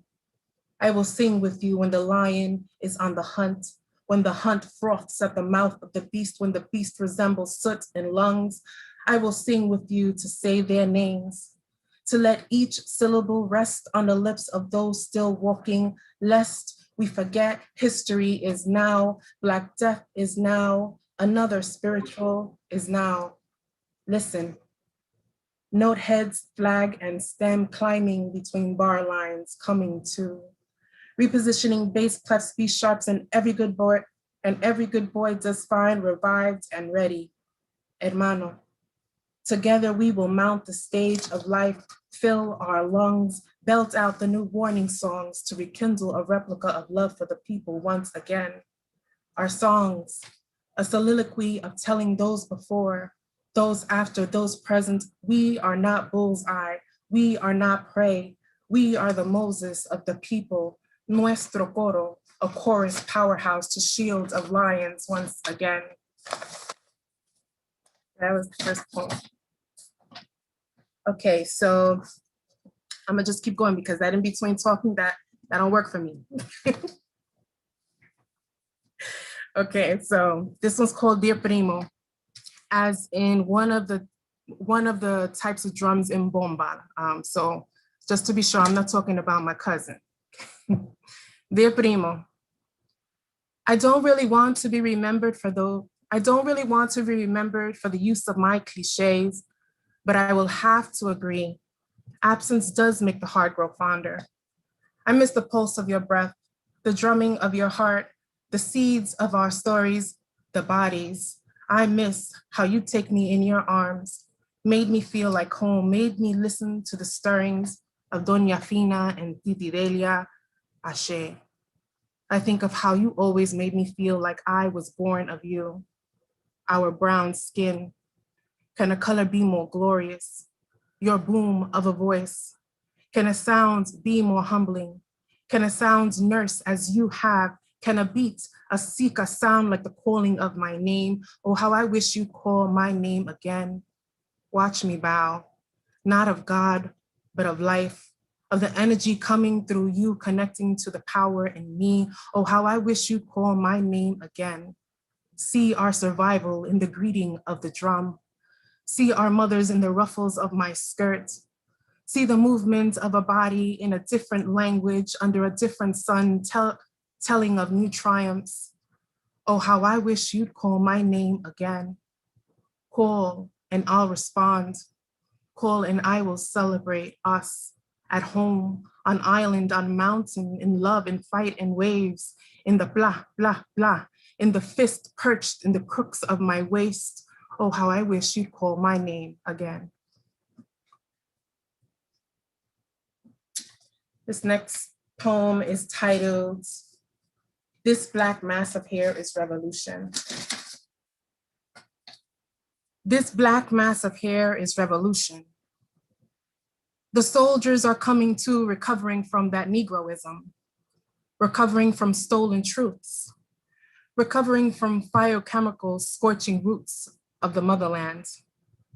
This black mass of hair is revolution. Soldier, hold tight to the Afro pick and holster. When they fire bullets of gray-haired tails of too nappy, pull out your weapon. Start picking. Block blows with the flare of fro, think Jimi Hendrix, think machine gun. This black mass of hair is revolution. We win the war when we accept. We win the war when we revolt. We win the war when we salute the morning, stand in front of our mirrors, pat our crowns, dress in pride-proof armor, shield ourselves with our sculpture of sass, paint our strands in war markings resembling words of an ancestral past. This art of war, be it free, be it wild, be it moon after moon till we get it right, till we deflect every arrowhead poisoned with years of their hate, till every soldier wakes wide-eyed, empowered, and ready to spearhead the movement, to tight fist on the front lines for this thing so worth fighting for, this thing of beauty, of nations, of tribes, of women, this thing of epic proportions. Fight for it. This next poem, I believe we've all been into this salon. It's titled, Poem Beginning with Items Found in Your Neighborhood Hair Salon, after Joyce Perseroff. a 1950 retro linoleum, a row of execution chairs or narrow styling chairs or hairdresser chairs or barber chairs, call them what you will. A wall of full-length mirrors just for your head. A faded poster of a 1970 Demi Moore's lookalike. A curling at the corners of a handwritten list of prices and services. Services include erasure, improving, shame, hiding, burning, pain. Upon the counter, a tub of keratin, a tub of shampoo, a tub of leave-in conditioner, a tub of Slim Fast, a tub of Herbalife, one dog-eared Avon catalog, and one pink grapefruit for the burning of fat. Also, there's a free consultation from your head stylist, sporting the latest waist cincher, a chest of straight synthetic hair, a mountain of no-lie relaxer but aloe gel to soothe the scalp anyway, a flat iron for the kinks, a wavy iron for the coils, a rainbow of hair rollers for the stretch, and a blow dryer just to be sure, 100 black bobby pins to hold you together. And if that doesn't work, way in the back past the bathroom door, there's the private room for the removal of all self. So this next poem is titled What I Think About. It's after Lucille Clifton. Because, yes, just because I'm not talking. So what I think about, what I think about when I ride the train away from Rockefeller, named a New York City landmark in 1985, named a National Historic Landmark in 1987. Maybe Papi planted those rose bushes. Maybe he lines up that labyrinth with hands still dripping water from El Rio Grande de Loíza. Maybe Papi planted the blueprints of his heart, a midtown vision of El Yunque single-handedly, with palms like earth at the foot of the mango trees he climbed as a boy. His hands, steady, supple, but most of all forgiving, making sure each root went buried beneath the soil, each marigold sure to bloom a golden fury, each lavender stem to stand like all the women in his life, tall, certain to cure all the afflictions of the mind, each gargantuan heart-shaped leaf, a guaranteed shimmy, a show, a spectacle, each branch set like bones where the art calls them to be, and Papi, with each pearl of sweat, with each thorn-pricked finger unseen among the cacti garden so long as the tourists were pleased. When I hear about the latest exhibit, the dance of nations over the crowded rink, the great 6 pools of granite, the spider lilies granting remedies, the perennials offering peace, the jungle of flora and foliage giving life to all, I think, that's my papi. He was your curandero, your healer, your bone setter, your witch hazel and Yautia. He made the best gardens. He is the New York City landmark. He is the real national historic landmark in this whole white world. Okay, so this next poem is titled The Welcoming. This is how I imagine it. The ocean aligns with the moon like Stonehenge and sun. The hour is marked, the time arrives. The waters begin to rise like a rib cage bursting at the bones. This is how I imagine they welcome you, how they offer you holy spaces never known to man, how they promise you'll never hold a piece of the sky again, how they gift you acres of ocean floor where your lineage lay.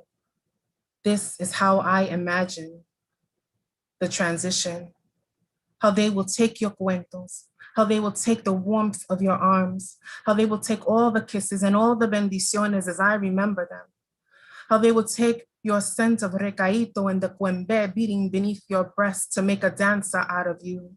They will create songs of you. When all the abuelitas whose time has come, not an arthritic bone in a vanishing body, they will stomp, create vibrations, create storms. And those that don't know any better will call these hurricanes. But I know this means she has made it safely there. And this last poem, it's the last one. Okay. Mira, si quiere, dale, que. No, esta es la última. You on fire. Woo! Three things. This is three things they, oh, sorry. No, that's not three. It doesn't start with three. Things they don't tell you because they are afraid. Okay. 1, black is the color of the Almighty. 2, Isla Negra is a metaphor for beauty. 3, Tahitian pearls are just as wanted, perhaps even more.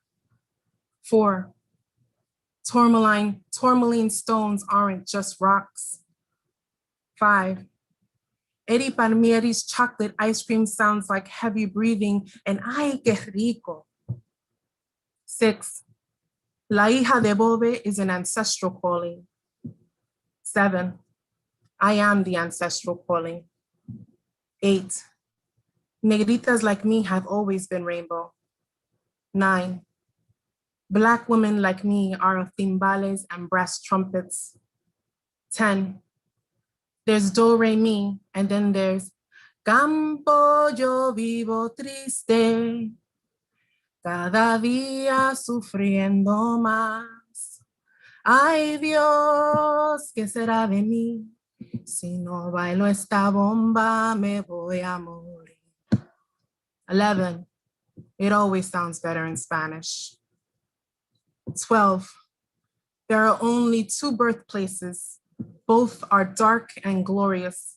There's Africa, and then there's between a woman's legs. 13, the only color greater than black is water. 14, we are water. That's my set. Otra, no play. Amazing. Oh my God. Thank you so much for coming out, Rebecca. I appreciate you.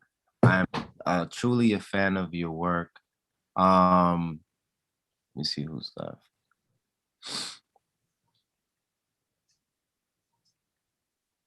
Yeah, so I appreciate you for coming out. Thank you. If you want to stick around, you can. Tell people how they can reach you. Also, if you're working on, you say you're working on. I'm working on a couple of things. I'm working on a memoir. It's called Dandelion Strands. You know, I'm here and there. You can find me at my website. It's RLL Writer. Peggy's gonna be so mad at me. I don't know it. But I'm on the internet. Just look my name up. Okay, cool. Thank you so much, sis. Thank you for coming out. Appreciate you. Yeah. Okay, cool.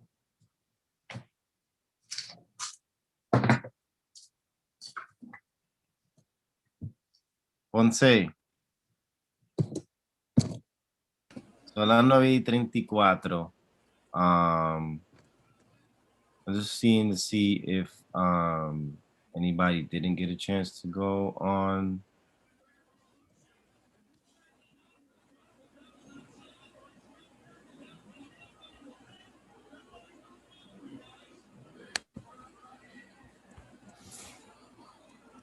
I think you got everyone. I think it's a good time to wrap up. So. Okay, cool. Bueno, mi gente, thank you so much for coming out and sharing your stories, your craft with us here at La Esquina. Titeres, thank you for your support. Y ya tú sabes, stay tuned for the next one. We will be doing some events geared towards the events that are going on. So please stay tuned for that. and pa'lante siempre. Love you all. Se me cuidan. Buenas noches. Mario Ponce Pagan, you have any last dichos que decir? You know, be using my government like that for real. Thank you to everyone for coming by. Just stay tuned for next month. Thank you. It was an amazing night. If you guys want to hang out afterwards, just stay on. You know, love everybody. My boy.